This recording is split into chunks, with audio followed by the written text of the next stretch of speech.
나의 하나님 여호와여, 주께서 종으로 종의 아버지 다윗을 대신하여 왕이 되게 하셨사오나 종은 작은 아이라 출입할 줄을 알지 못하고.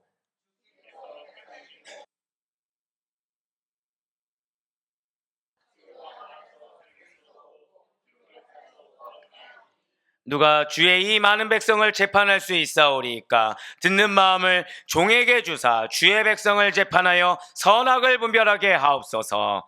솔로몬이 이것을 구하매 그 말씀이 주의 마음에 든지라. 아멘. 네, 그렇습니다. 오늘은 여러분들 너무나도 잘 알고 있죠. 지혜의 왕 솔로몬이 그 주인공이 되겠습니다. 자, 그래서 우리 좌우옆에 있는 분들한테 좀 이렇게 인사하시고 우리 시작하도록 할게요. 하나님이 지혜로 함께 하십니다. 자, 우리 그래서 한 번 더 인사하실 때, 그래서 우리 성령으로 같이 걸어갑시다. 네. 예, 뭐 거의 여기서 이제 답이 거의 다 나왔죠. 자, 사실 이제 솔로몬 딱 하면은 믿는 분들이나 믿지 않는 분들이나 공통되게 생각나는 단어가 바로 이 지혜예요. 그러니까 믿지 않는 분들조차도 무엇을 알고 있죠? 재판. 네, 재판에 대해서 알고 있습니다. 어떤 재판이죠? 누가 진짜 아들이냐, 누가 진짜 친자냐, 이거에 따른 재판을 지혜롭게 해결한 왕, 이 정도는 다 알고 있다라는 거예요. 그렇습니다. 솔로몬 하면 빼놓을 수 없는 것이 바로 이 지혜라는 것이죠. 이 지혜라는 단어는 히브리어로 호크마. 그러니까 이전에 이제 70년대, 80년대 때 목회하시던 선배 목사님들이 제일 많이 봤던 주석 이름이 호크마 주석이라고 했습니다. 즉 지혜 주석이라는 거죠. 네, 호크마입니다. 헬라어로는 뭐라고 할까요?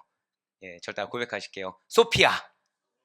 네, 벌써 이제 좀 뭔가 아시죠? 유럽에 뭔가 소피아라는 이름이 있으면 그분의 이름은 뭐예요? 우리로 따지면 임지혜, 뭐 이지혜, 약간 이런 느낌이죠. 예, 이런 느낌입니다. 지혜입니다. 자, 지혜는 현명함을 나타내는 말이에요. 지혜는 현명함을 나타내는 말로써 인간의 마음 속에 있는 사실 자질을 뜻하는 것이 지혜입니다. 자, 지혜가 무엇이라고요? 인간의 마음 속에 있는 자질을 뜻하는 거. 그 속성을 무엇이라고 얘기합니까? 자질의 속성을 바로 현명함이라는 것이죠. 또한 장래에 대한 성공을 보증하는 능력을 지혜라고도 한다라는 거예요. 자, 성공을 보증하는 능력이 무엇입니까? 지혜라는 것이죠. 얼마나 배경을 잘 갖추었느냐, 내가 지금 얼마나 능력을 가졌느냐보다 더 중요한 것이 무엇입니까?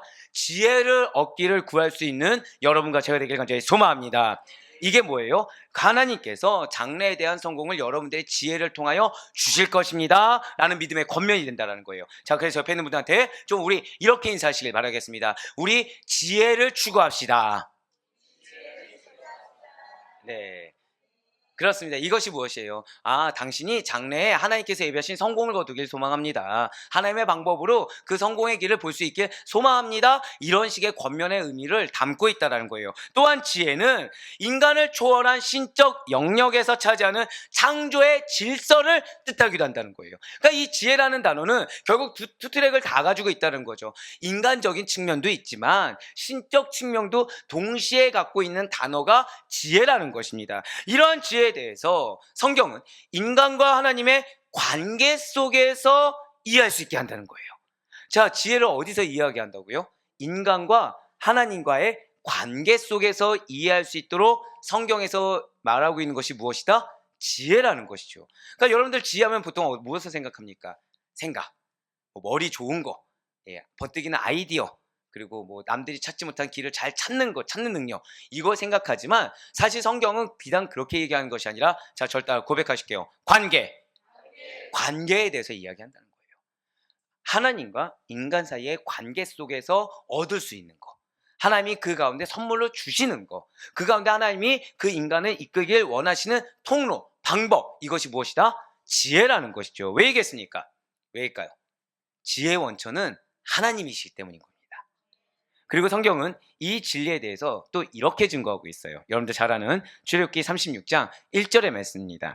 부살렐과 오홀리압과 및 마음이 지혜로운 사람 곧 여호와께서 지혜와 총명을 부으사 성소에 쓸 모든 일을 할 줄 알게 하신 자들은 모두 여호와께서 명령하신 대로 할 것이니라.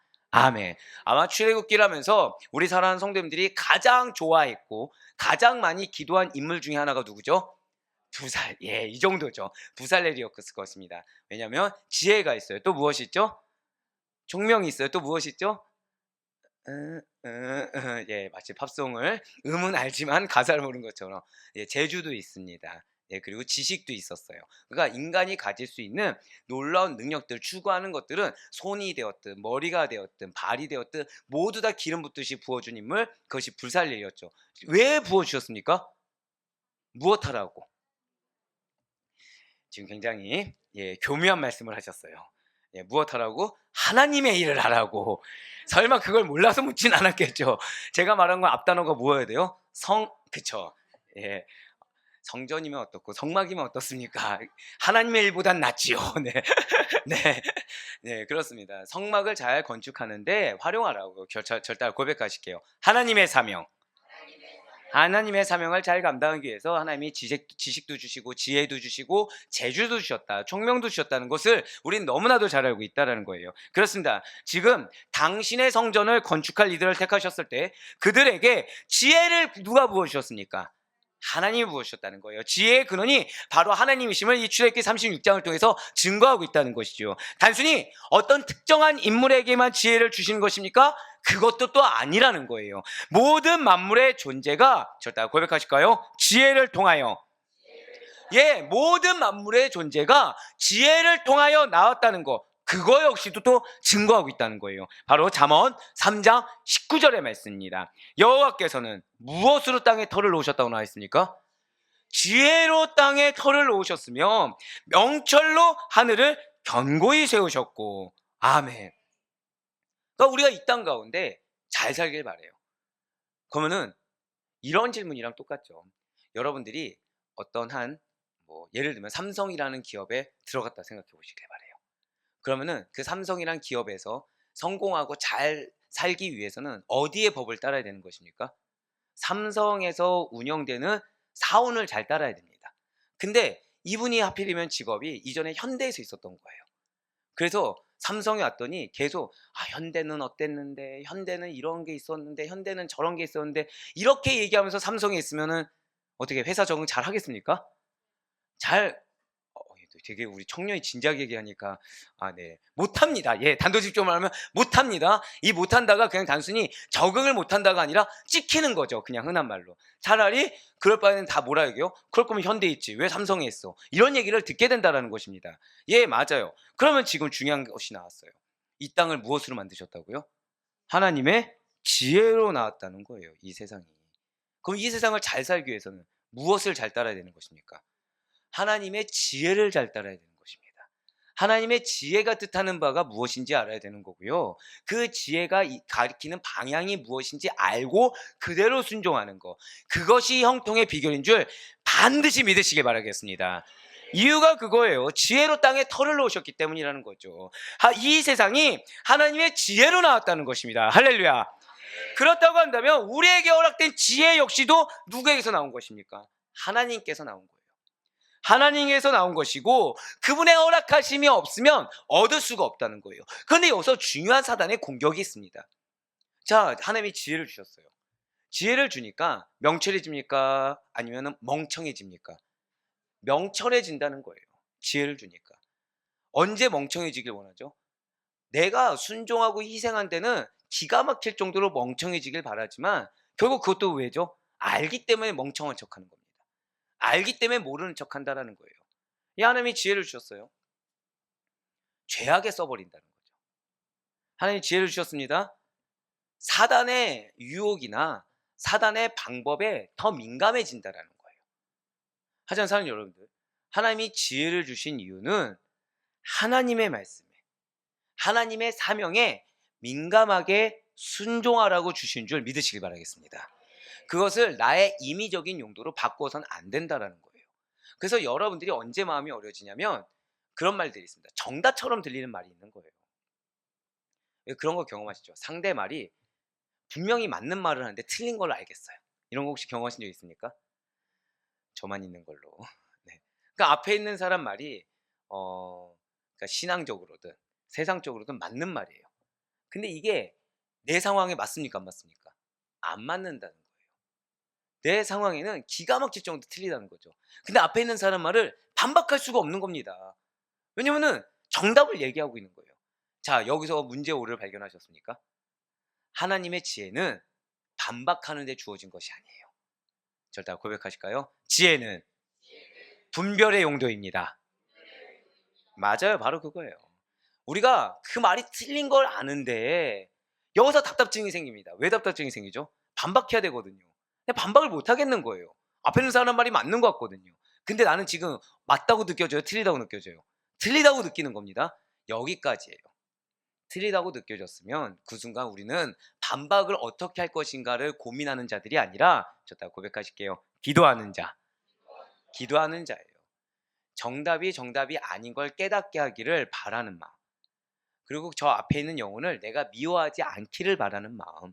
그리고 그 앞에 있는 영혼을 내가 품을 수 있는 마음. 할렐루야. 그것이 지혜의 용도인 것입니다. 왜요? 그분의 허락하심이 아니면 나는 이것이 맞는지 틀린지 구분할 수가 없었다는 거예요. 그분의 허락하심이 아니면 앞에 있는 사람 말이 정답입니다. 그럼 정답이면 정답으로 믿으면 되는 거잖아요. 근데 이것이 정답이 아니란 걸 내가 직감적으로 아는 거. 이거 누구 덕분이죠? 내가 기민해서입니까? 내가 똑똑해서입니까? 아니라는 거예요. 하나님께서 허락하셨기 때문에 그 말에 현혹되지 않을 수 있도록 나를 보호하신 줄 믿으시길 바라겠습니다. 제가 방금 어떤 표현 썼어요? 나를 보호하신 거라는 거죠. 근데 사단은 이거를 뭐라고 하죠? 불쾌감을 느끼게 하는 거예요. 이걸 거북스러움을 느끼게 하는 거예요. 나로 하여금 뭔가 자존심이 상하고 속상한 마음이 드는 것처럼 착각하게 만드는 것입니다. 하지만 그것이 아니에요. 하나님이 보호하심에 감사하시길 바랍니다. 그것이 틀리다라는 것을 내가 머리로는 몰라도 직감적으로 알 수 있는 거, 이게 은혜인 줄 정말 믿으시길 바라요. 근데 이것이 누구 덕분이라고요? 하나님의 지혜 덕분이라는 것이죠. 그렇습니다. 결국 지혜는 그럼 누구로 말미암아 얻어지는 것입니까? 하나님과의 관계에서만 얻을 수가 있는 거예요.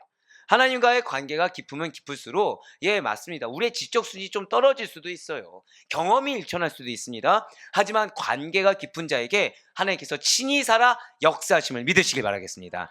무엇으로요? 지혜로 친히 살아 역사해 주신다라는 거예요. 바로 이런 하나님의 관계에서만 인간의 지혜를 알 수 있다는 것에 대해서 욥의 친구 엘리후 역시도 이렇게 고백하고 있다는 거예요. 바로 욥기 28장 28절의 말씀입니다. 또 사람에게 말씀하셨도다. 보라, 주를 경외함이 지혜요, 악을 떠남이 명철이니라. 아멘. 자, 인간과 하나님과의 관계가 지금 한마디로 표현되어 있습니다. 인간과 하나님과의 관계가 어떠해야 된다고요? 경외하는 관계. 인간과 하나님과의 관계는 경외하는 관계입니다. 주님을 경외해야 돼요. 그리고 경외하는 자는 필연적으로 무엇을 한다? 악을 떠난다는 것이죠. 결국 우리가 하나님 믿는 그 순간부터 마땅히 행하는 바에 대해서 주님은 아이러니하게도 지혜라고 여기시고 명철이라고 또요 여겨 주신다는 것입니다. 무엇이랑 똑같죠? 여러분들 그냥 단순히 앉아있을 뿐이에요. 근데 하나님은 무엇을 여깁니까? 헌신으로 여기고 계시다는 거예요. 여러분들 그냥 앉아있을 뿐이에요. 근데 이것을 나에 대한 순종을 여기시고 기뻐 받으신다는 거예요. 자, 이 가운데 내 마음이 100% 이 예배 가운데 주실 말씀의 하늘을 막 사모해가지고 일주일 내내 나는 막 진짜 가슴 떨리고 설레고 마치 첫사랑의 그 마음처럼 그런 기분으로 오늘만을 기다려왔다. 있으십니까?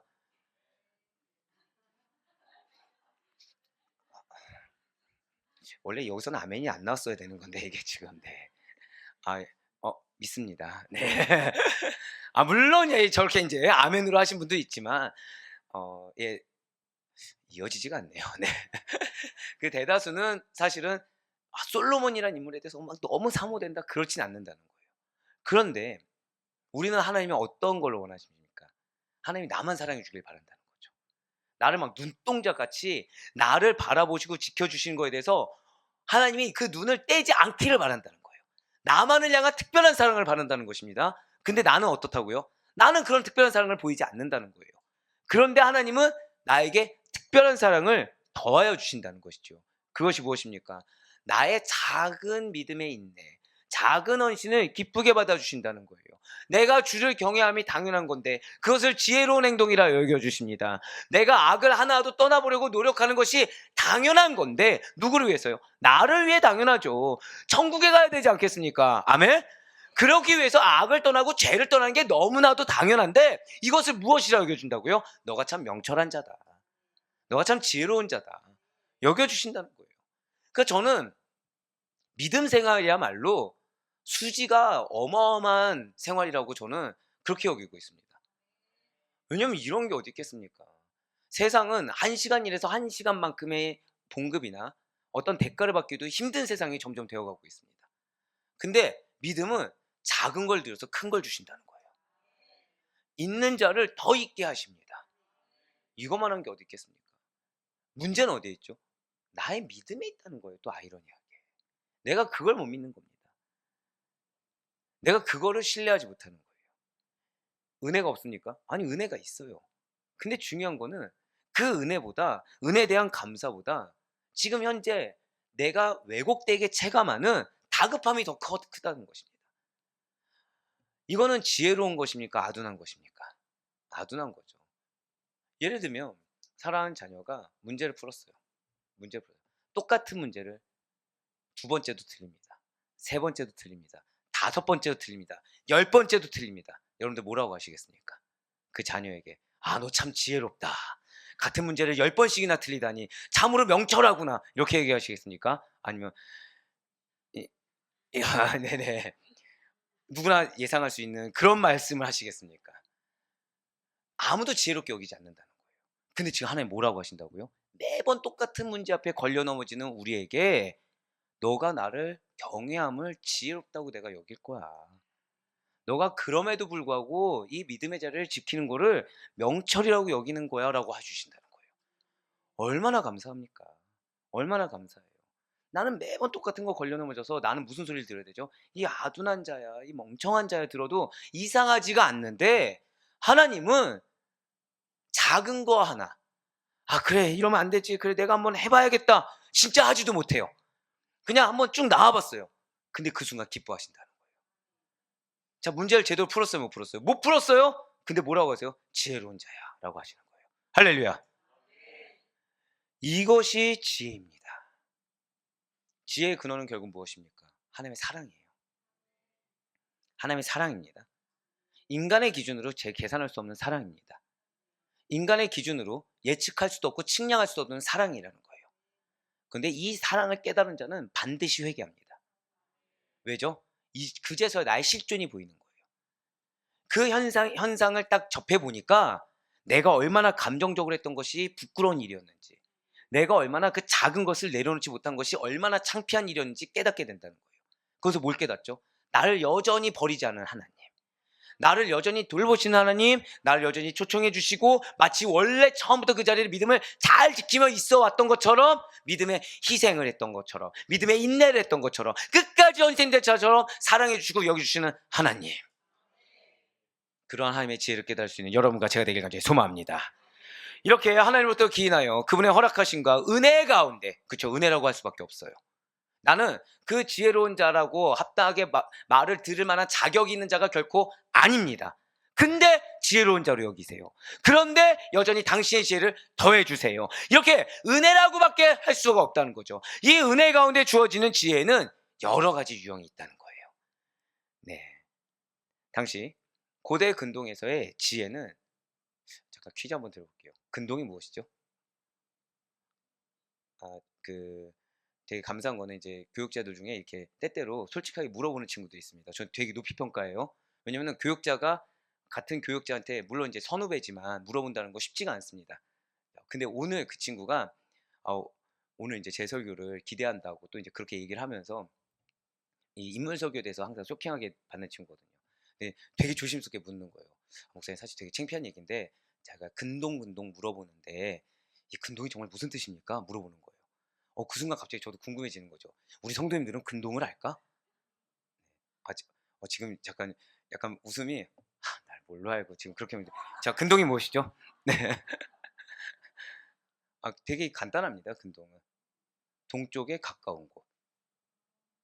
진짜 이거예요. 근이 뭐죠? 근거리 할 때 근이에요.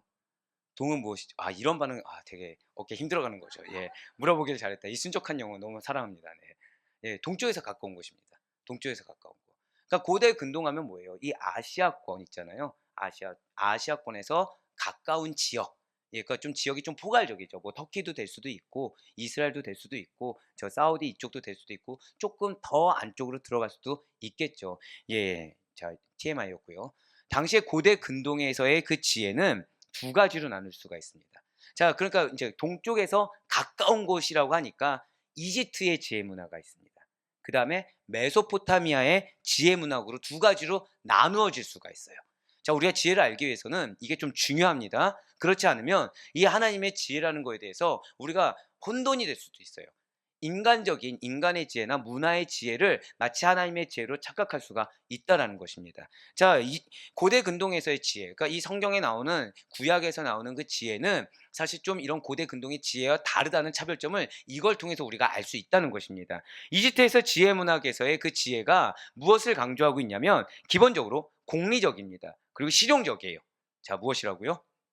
공리적이고 실용적입니다. 그 바탕에는 아이러니하게도 종교적인 특성이 있어요. 어떤 종교적인 특성이냐면 신적인 질서에 순응하는 종교적인 특성이 있습니다. 뭐 당연할 수밖에 없겠죠. 이집트에 뭐가 성행했었죠?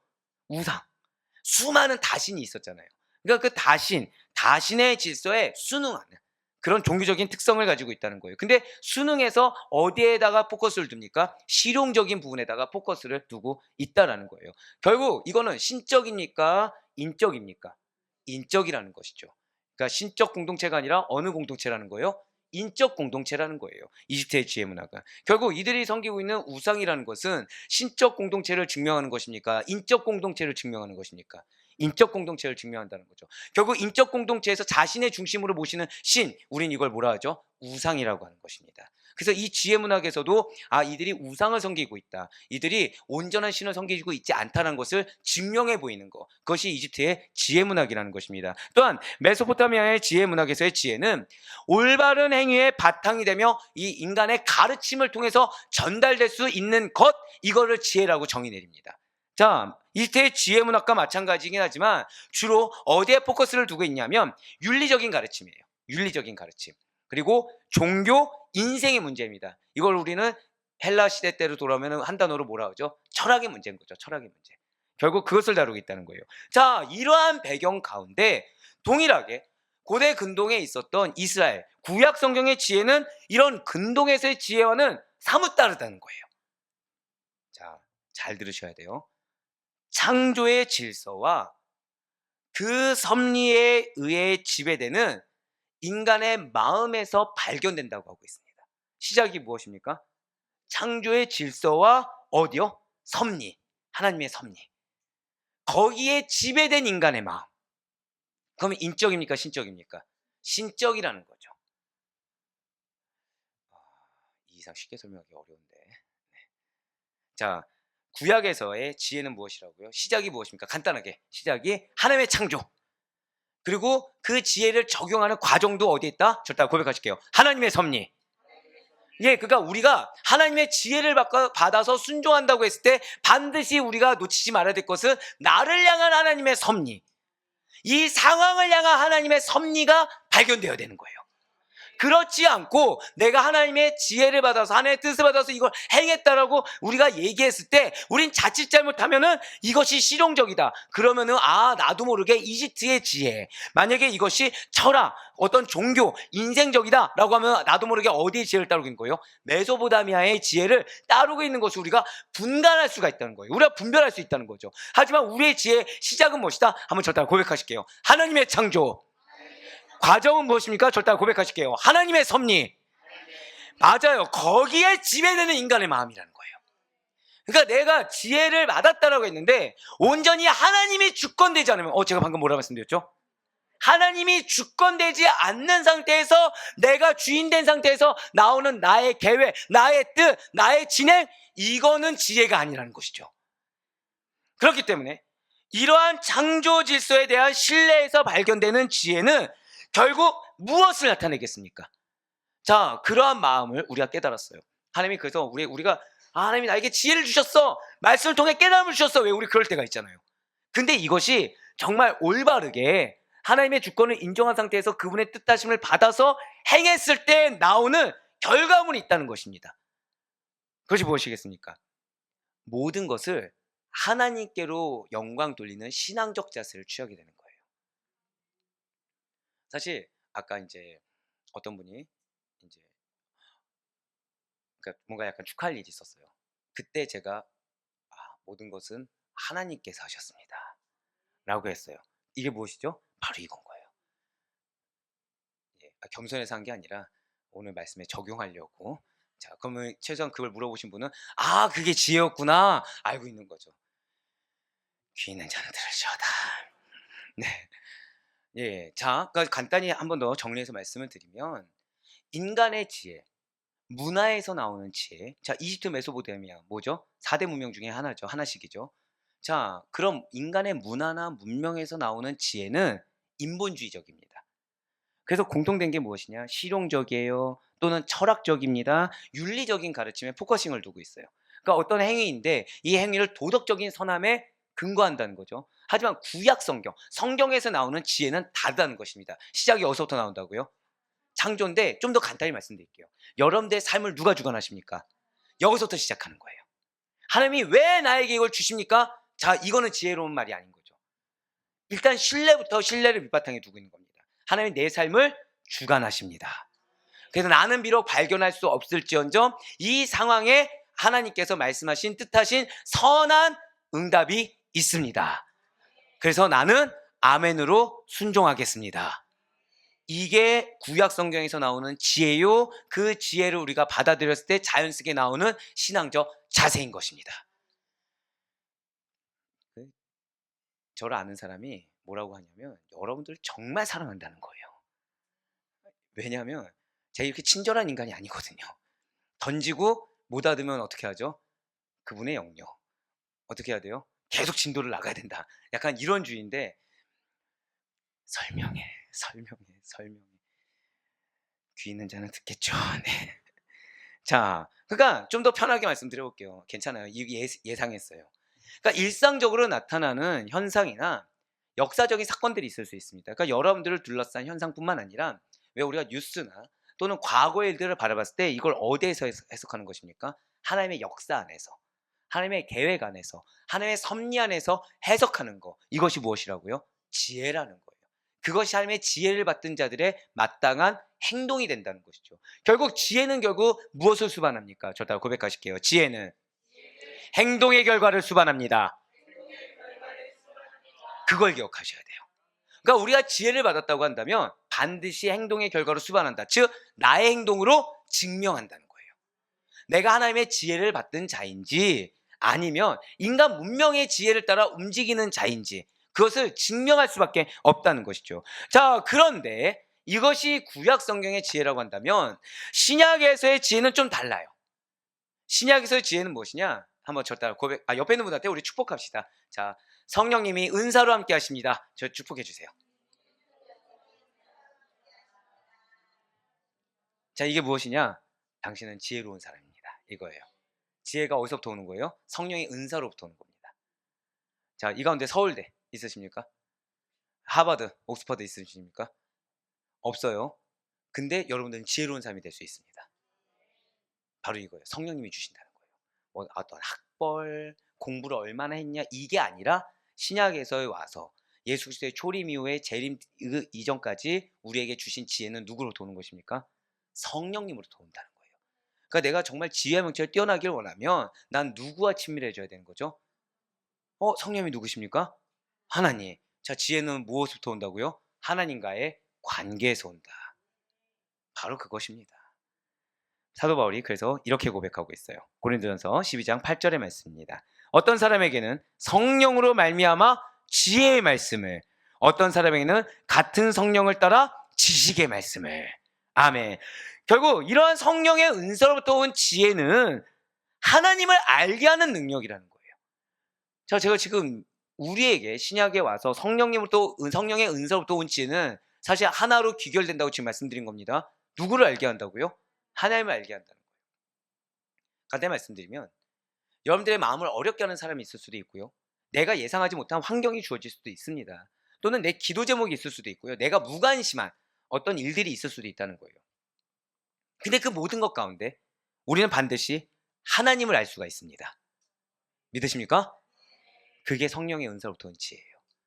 결국 우리의 포커스가 무슨 어느 상황에 직면하든 누구를 바라보든 누구를 알 수밖에 없게 하냐? 성령님은 하나님을 알게 하신다는 거예요. 하나님을 알게 하시고 그분이 원하시는 방향대로 우리를 이끌게끔 우리를 유도하신다는 거죠.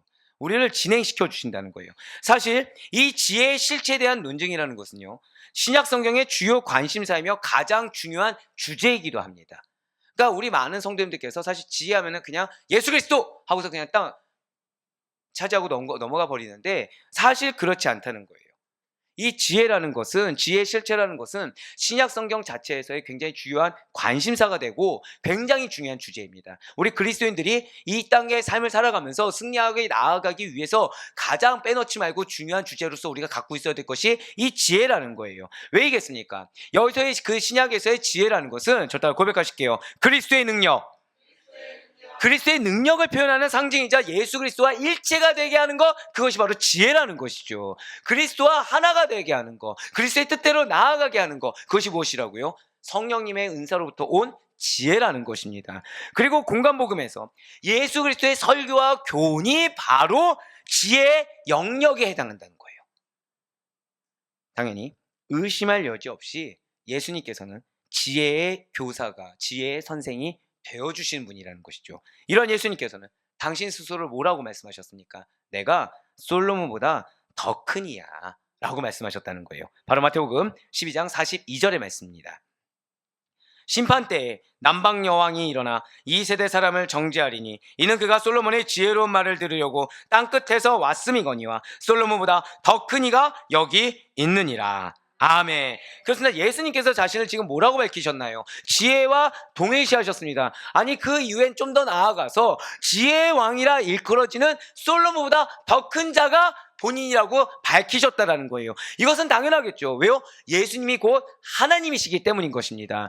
그러니 참으로 그리스도께서는 지혜의 본질이 되어주신다는 거예요. 이에 대해 사도 바울은 또 이렇게 고백합니다. 고린도전서 1장 24절의 말씀입니다. 오직 부르심을 받은 자들에게는 유대인이나 헬라인이나 그리스도는 하나님의 능력이요 하나님의 지혜니라. 아멘. 네, 우리가 지금 지혜에 대해서 지금 서론을 좀 들을 수가 있었어요. 지혜에 대해서. 여러분들이 다른 거를 기억 못 해주셨습니다.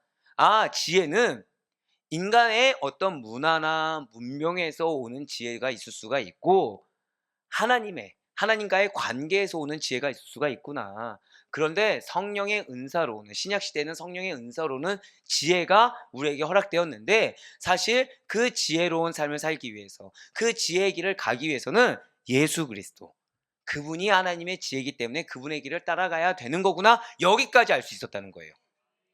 뻔뻔하기는 이제 알았으면서. 네, 자, 예, 여기까지 우리가 알 수 있었습니다. 자, 그렇다면 좋습니다. 오늘 제목이 무엇이죠? 감사합니다. 잊지 않으셨어요. 지혜의 왕 솔로몬입니다. 예, 오늘 뭐 제목이 갑자기 지혜 이러시면 안 되고 지혜의 왕 솔로몬이에요. 그렇다면 좋습니다. 솔로몬의 지혜는 어떨까요? 솔로몬의 지혜. 이제 고대 근동의 구약 성경의 지혜니까 뭐 그냥 그 영역 안에서 이루어지겠지? 진실로 솔로몬은 왕이 된 지 얼마 되지 않았을 때 기본 지역의 그 산당, 그 성막에서 1,000번제를 드리고요. 신정국가의 왕으로서 하나님과의 바른 관계 안에서 이스라엘을 세워나가길 원했어요. 아까 지혜의 결과가 중에 하나가 무엇이라고 말씀드렸죠? 하나님과의 바른 관계. 예, 우리의 신앙적인 자세가 나온다고 말씀드렸습니다. 근데 지금 솔로몬이 어떻게 했다고요? 하나님과의 바른 관계 안에서 이 이스라엘 나라를 세워가기를 원했다라는 거예요. 그래서 말씀에 나와 있습니다. 솔로몬이 1,000번제를 드리니까 꿈에 하나님이 현현하신 겁니다. 하나님이 나타나세요. 그래서 하나님께서 솔로몬에게 소원을 물으시는 거죠. 자, 예를 들면 집사님 소원이 무엇입니까? 예, 지금 방금 우리는 3초간 마음에 갈등을 가진 상태에서 왠지 이 느낌상, 분위기상 뭘 대답해야 돼요? 지혜로운 자. 하지만 마음에 지금 뭐가 있는 거예요? 다른 무언가. 네. 하지만 솔로몬은 그렇게 하지 않았다는 거예요. 하지만 솔로몬은 그렇게 하지 않았습니다. 솔로몬에게 소원을 물으니까 솔로몬은 먼저 하나님께서 베푸신 은혜에 감사했습니다. 괜찮아요. 집사님 아니고 권사님께 물어봤어도 다들 지혜 이러셨을 겁니다. 지금 뭐 권사뿐이겠습니까? 청년한테 뒤에 청년한테 자, 혜리야 소원은 지혜 이랬을 겁니다. 네, 자, 근데 지금 솔로몬은 어떻게 했다고요? 하나님의 은혜에 감사했다는 거예요. 그러면서 자신이 왕의 직분을 감당하기에 너무나도 부족하다라고 겸손히 아뢰었다는 거죠. 그러면서 개인의 부귀영화, 지금 개인의 다급한 상황을 구하지 않았습니다. 자, 여러분들 이제 솔로몬 하면은 한 가지 인식이 잡힌 게 있어요. 솔로몬 무혈입성하였습니까? 아니란 거 알고 있습니다. 솔로몬의 왕권 처음에 올라왔을 때 경고했습니까? 아니란 거 알고 있었어요. 이제 솔로몬 하면 여러분들 솔로몬의 왕권 하면 누구 생각나시죠? 이전 것은 지나갔으니 보라새 것이 되었도다. 아, 이 말씀은 진리예요. 제가 봤을 때. 아도니아. 아도니아 생각나시죠? 영상을 다시 보시길 바랍니다. 네. 자, 아도니아라는 강력한 경쟁자가 있었다는 걸 우리는 알고 있어요. 제일 정직하네요. 제일 네, 제일 정직하네요. 네. 아도니아라는 강력한 경쟁자가 있는데 하나의 은혜로 왕위가 되었죠. 자, 지금 그러면은 지금 솔로몬에게 가장 시급한 게 무엇입니까? 왕권 확립이에요. 왕권 확립. 왕권을 인정받아야 됩니다. 근데 지금 솔로몬은 무엇을 구했다고요? 예, 자신이 고백을 했어요. 나 지금 왕의 직분을 감당하기 부족합니다. 당신이 은혜로 세우셨지만 나는 지금 감당할 수가 없습니다. 그러면서 개인의 부귀영화를 구하지 않았어요. 왜죠? 하나님이 세우셨거든요. 할렐루야. 하나님이 세우셨으니까 지금 하나님이 나에게 맡겨진 게 무엇입니까? 왕으로서 직분이에요. 왕이 어떤 자죠? 당신께서 맡기신 백성들을 잘 돌봐야 돼요. 백성들이 태평성대를 누리게 해야 됩니다. 우린 전도서를 통해서 솔로몬이 무엇을 위해 열심히 달려왔던 것을 우린 너무나도 잘 알고 있어요. 솔로몬이 무엇을 위해서 열심히 노력했죠? 백성들의 태평성대였어요. 나라를 부국강변하는데 했어요. 근데 백성들이 알아줍니까? 안 알아줍니까? 안 알아준 거에 대해서 헛되다고 고백하지 않았습니까? 마찬가지예요. 그러니까 솔로몬의 첫 시작이에요. 지금 시작인데 마음이 어떨까요? 부담감이 있는 거예요. 하나님께서 맡겨주신 겁니다. 그러니까 누가 봐도 은혜로 됐다고 밖에 고백을 할 수밖에 없어요. 내 능력으로 그 위치에 설 수가 없는 겁니다. 내 백그라운드, 내 가진 어떤 자질, 나는 도저히 다윗이라는 위대한 왕 다음에 설 자가 아니라는 거예요. 근데 하나님이 떡하니 놓아주신 겁니다. 근데 내 눈엔 뭐가 보일까요? 내 눈에 교만할 수가 없는 거예요. 왜요? 나를 지지하지 않았던 사람들이 여전히 백성들이고 신하들입니다. 근데 그 순간에 하나님이 찾아오신 거예요. 여러분들 과연 뭘 구하시겠습니까? 여러분들 정말로 그때 하나님이 나를 이 자리에 세우셨으니까 나 영혼을 돌보라고 나에게 물질 주셨지 이런 생각 드실 것 같습니까? 아니라는 겁니다. 정말 하나님이 나에게 맡겨진 이 양을 잘 돌보라고 하셨으니까 난 좀 더 봉사하고 헌신해야지 이런 생각 드시겠습니까? 아니에요. 인간은 그런 존재가 아닙니다. 하나님 없는 인간은 끊임없이 마음속에 탐심을 채우기 위해서 채우고 해도 부족함을 느끼는 것이 인간이 아니라고 말씀드리지 않았습니까? 예, 맞아요. 우리 존재는 그런 존재입니다. 여기서 이제 하나님의 사랑이 드러나는 거죠. 그래서 하나님 여러분도 어떻게 대하셨죠? 지금도 기회를 주고 계시다는 거예요. 지금도 은혜를 주고 계시다는 거예요. 깨달음 왜 주십니까? 여러분들 지혜 왜 주십니까? 이뻐서요? 아니에요. 죄송하지만. 하나님이 신실하시기 때문입니다. 우리가 의지할 건요, 죄송하지만 내 입술로 가볍게 하나님의 사랑 외칠 게 아니라는 거예요. 그것만큼 교만한 말이 어디 있겠습니까? 내가 그만큼 사랑하지 않는데. 우리가 고백할 거는 감사합니다밖에 없어요. 근데 그 고백 누가 했어요? 솔로몬이 지금 했다는 거예요. 왜 그렇게 할 수 있었을까요? 솔로몬은 자신의 실존을 모른 척하지 않았어요. 솔로몬은 자신의 실존을 인정했습니다. 그래서 세우신 이가 하나님이시면 이 과정을 이끄신 이도 하나님이 아니시면 안 된다는 걸 알았어요. 자, 사랑하는 여러분들 누가 세우셨죠? 정말로 믿으십니까? 그러면 우린 이것도 인정할 수 있어야 돼요. 나를 구원해 주시고 이 자리까지 세우시니까 하나님이시면 과정 가운데 하나님의 은혜가 아니면 난 단 하루도 숨쉬고 살아갈 수 없다는 것을 우리 인정할 수 있어야 되는 것입니다. 제가 너무 놀란 건요, 아시다시피 지금 우리 가족이 계속 초토화 중이에요. 그나마도 이제 괜찮다고 생각했던 친구도 지금 아프고. 근데 저는 어떨까요? 저는 바보는 감기 안 걸린다, 우스개로 하지만 이 목 아래로는 깽판입니다. 지금 제가 느끼기에도. 근데 이게 신기한 게 있어요. 아까 이제 차를 타고 오면서 저희 아내가 그러더라고요. 제가 막 이러고 운전하는 거예요. 힘들어가지고 운전하면서도. 근데 옆에서 보통 그러면 걱정을 하잖아요. 또 성도님들 만나면 또 힘내가지고 즐거워할 거면서 또 이러는 거예요.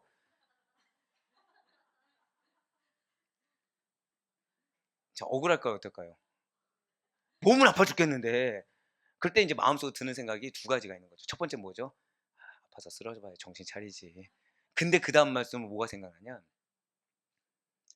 이게 아픈데도 쓰는 게 아니라 하나님이 은혜로 여기를 보존시켜 주셨구나. 그러면 저는 누구 앞에 서 있는 겁니까? 여러분들이 아니라 하나님 앞에 서 있는 거예요. 그래서 하나님의 은혜를 받지 않으면 불가능하다는 거죠. 지금 우리 교육자들이 그냥 대놓고 말씀드릴게요. 전도사 두 분이 지난주에 하고 나서 굉장히 힘들어 하셨어요. 성도님들이 힘들게 했을까요? 아니에요. 힘들게 했나요?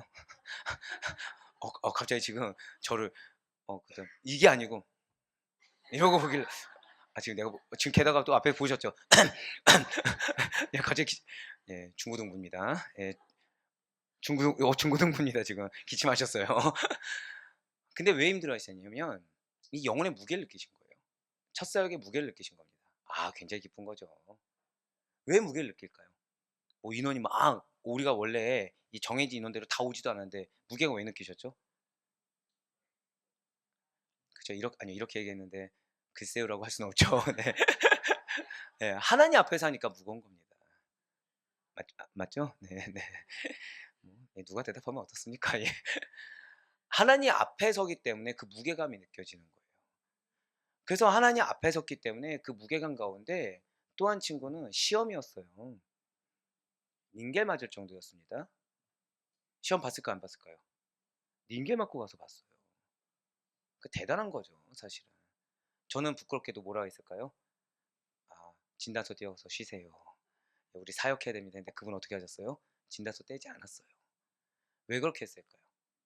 이 자리에 있는 게 내가 내 실력, 내 잘남으로 있는 게 아니란 걸 알고 있는 겁니다. 은혜라는 걸 알고 있는 거예요. 선 여러분들, 우리가 은혜 합니다. 근데 우리가 진짜 은혜를 체감하잖아요. 부담감이란 게 생겨요. 무게감이란 게 생깁니다. 하나님 나에게 은혜라는 거를 거저주지 않으신다는 걸 알아요. 물론 거저주시죠. 근데 거저주신 그 사랑에 우리가 저다 고백하실까요? 보답해야 되는 걸 알아요. 근데 여러분들이 또 이게 무서운 게 뭐냐면 보답이 물질 얼마로 될 것이 아니란 걸 알아요. 하나님 우리가 원하는 보답 무엇이죠? 저다 고백하실게요. 나를 거룩한 산 제물로 이걸 바라시는 걸 아는 거예요. 근데 이게 할렐루야입니다. 지금 여러분들 아멘 하셨어요? 안 하셨어요? 이게 할렐루야인 거예요. 왜죠? 그게 지금 솔로몬인 겁니다. 솔로몬이 그걸 알고 있었어요. 부담감이 엄청 크죠. 지금 체할 것 같은 거예요. 하루하루도 못 견디겠는 거예요. 근데 거기서 하나님이 딱 오신 거예요. 근데 솔로몬이 여기서 누가 대적자입니다 이렇게 얘기하지 않았어요. 나의 왕권을 견고히 세워주세요 이렇게 하지 않았어요. 은혜를 깨달으니까 하나님이 왜 세우셨는지를 아는 거예요. 은혜로 말미암아 하나님의 지혜를 뭔지를 명확하게는 아니어도 희미하게 티미하게라도 아니까 영적 부담감이란 걸 느낀 겁니다. 자, 저도 고백하실게요. 은혜를 깨닫는 자는 영적 부담감을 느낍니다. 그래서 여러분들이 마음이 어려운 겁니다. 어떤 사역 앞에 마음이 어려울 수밖에 없는 거예요. 여러분들 그런 거 경험하시잖아요. 공동체 가운데서 마음이 어려운 일이 생깁니다. 왜 생기죠? 왜 생기죠? 나 놀려고 하는데 놀지 못하게 해서 생기나요? 아니죠. 그런 걸로 생기지 않아요. 영혼이 잘 되길 바라는 마음에, 공동체가 잘 되길 바라는 마음에 좀 이렇게 으쌰으쌰 하고 싶은데 그 으쌰으쌰 방향이 다른 겁니다. 그러니까 마음이 어려워요. 근데 왜 어렵죠? 그냥 이 길 맞아! 얘기하면 되는데 왜 벙어리 냉가스 할 듯이 얘기도 못하고 끙끙 앓는 거죠? 하나님이 나에게 은혜를 주셔서 지금 여기에 세우셨고 이 공동체를 세우길 원하시며 그 동일하게 다른 이 앞에 내 마음을 어렵게 하는 영혼도 동일한 사명이 있다는 걸 아는 거예요. 그렇기 때문에 마음이 어려운 겁니다. 근데 제가 얼마나 말씀드렸죠? 이 마음이 어려운 거, 부담, 이게 은혜의 결실인 줄 믿으시길 바랍니다. 자, 여기서부터 이제 그럼 우리가 어떻게 해야 되냐? 지금 솔로몬이 그렇게 했어요. 분화감이 느껴져요. 은혜란 걸 압니다. 그러니까 뭐라고 고백해요? 나는 왕의 직분을 감당하기에 부족합니다 라고 겸손히 아뢰었어요. 그러면서 개인의 부귀영화를 구하지 않았다는 거죠. 나를 포기한 겁니다. 내가 왕권이 좀 약하면 어떻습니까? 이건 중요하지 않습니다. 당신의 백성을 바르게 다스릴 수 있도록 지혜로운 마음을 주세요. 이걸 구했다는 거예요. 왕권이 아니라 하나님이 맡기신 양들을 잘 돌볼 수 있는 방편을 달라고 한 겁니다.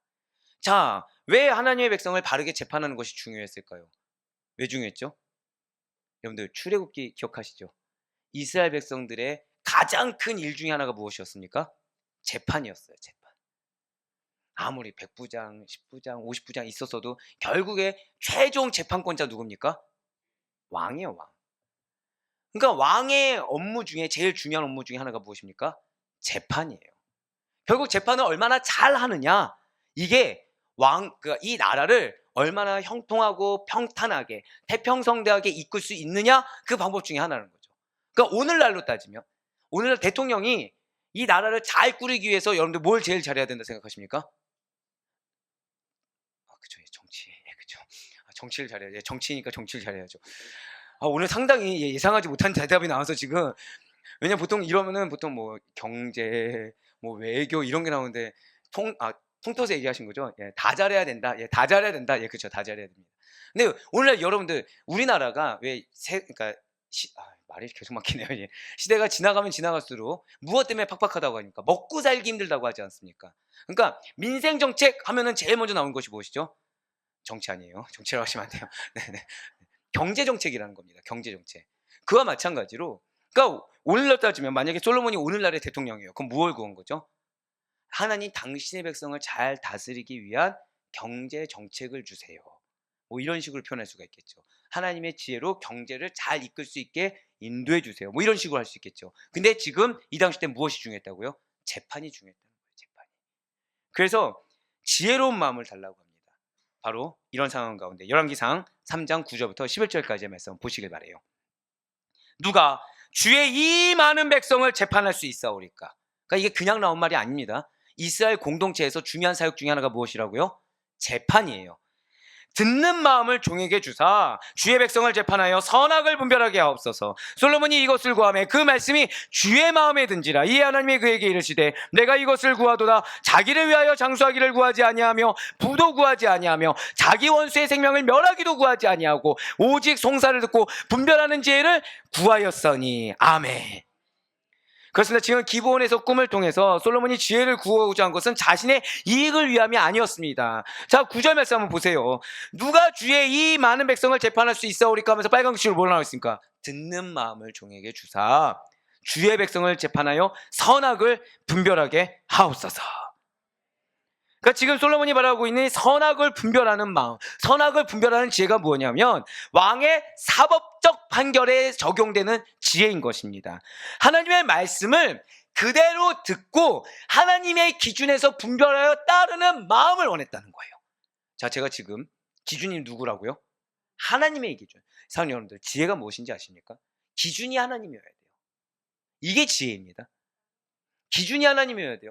그러니까 내가 지금 하나님의 지혜를 난 받지 못한 것 같아요. 난 지금 내 삶 가운데 해결책이 없어요. 그때 무엇을 구해야 됩니까? 하나님 지혜 주세요. 아니에요. 거듭 말씀드리잖아요. 여러분 가운데 진짜로 하나님만을 사랑해서 나 내 거 다 없어도 좋다 고백할 자 있습니까? 없어요. 근데 우리가 뭘 지혜를 어떻게 구해서 지혜를 어떻게 구할 수는 있겠죠. 근데 사도 바울처럼 베드로처럼 예수님처럼 손만 딱 대는 그런 능력 어떻게 받습니까?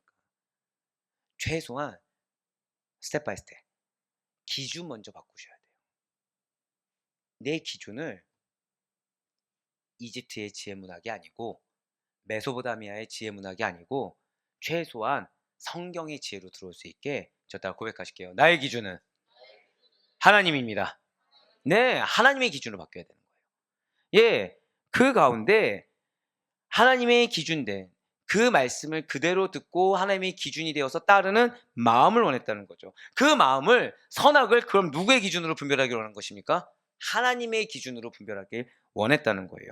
그렇습니다. 분명 솔로몬은 자신의 통치 초기에 하나님께 대한 순수한 열정과 신앙의 바탕에 신정왕국인 이스라엘을 세워나가고자 했어요.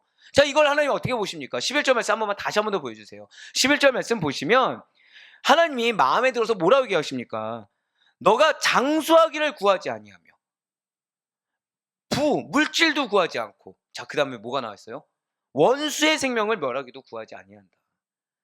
하나님은 솔로몬이 왕권이 약한 걸 알고 있어요. 물질도 부족한 걸 알고 있어요. 그리고 몸이 건강했다고 약했다고요. 약한 거 알고 계시죠? 약했다는 것도 알고 있어요. 근데 보세요. 육신이 연약합니다. 물질도 부족합니다. 평온할 수 없는 대적자들이 지금 이스라엘 내에서도 판을 칩니다. 3대 악조건을 다 갖고 있는 왕인데 그거 다 구하지 아니하고 무엇을 구했습니까? 지혜를 구했어요. 정확히 말씀드릴까요? 저를 다 고백하실게요. 분별하는 지혜. 분별하는 지혜를 구했어요. 그래서 무엇보다도 이스라엘의 유익과 그리고 하나님께서 자신에게 맡긴 이스라엘 나라, 하나님이 여러분들에게 맡긴 주의 몸 된 공동체가 하나님 뜻 안에서 통치되기를 바라는 마음을 최우선적으로 고려해서 지혜를 구한 겁니다. 왜요? 이스라엘 중에서 가장 중요한 사역 중에 하나가 무엇이라고요? 재판이기 때문에 이게 가장 필요했다는 거예요. 내 몸이 좀 약하면 어떻습니까? 그러니까 좀 번역하면 이렇게 되겠죠. 하나님, 내 몸이 좀 약하면 어떻습니까?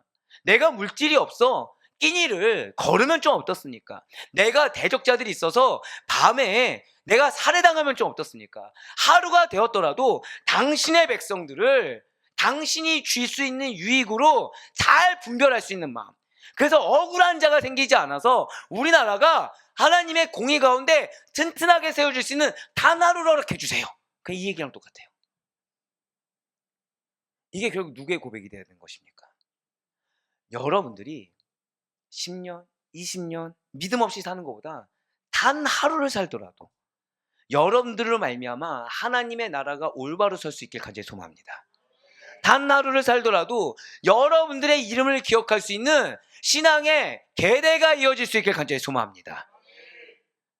우리는 오래 건강하게 부유하게 잘 먹고 잘 사는 게 중요한 자들이 아니에요. 하루를 살아도 하나님께서 인정하시는, 하루를 살아도 그 믿음을 칭찬받을 수 있는, 하루를 살아도 그 하루를 말미암아 천국을 갈 수 있는 믿음의 권속이 여러분과 저의 본질이란 사실, 우리의 삶의 본질이란 사실을 잊지 마시길 바라겠습니다. 그렇습니다. 바로 솔로몬의 이러한 점, 아멘한 여러분들의 이러한 점이 하나님 마음에 합한 자로 인정받을 수 있는 근거가 되는 거예요. 솔로몬의 강구는 결국 누구와 비슷했을까요? 예수님께서 뭐라 말씀하셨습니까? 너희는 먼저 그의 나라와 바로 그 말씀이 합한 거예요.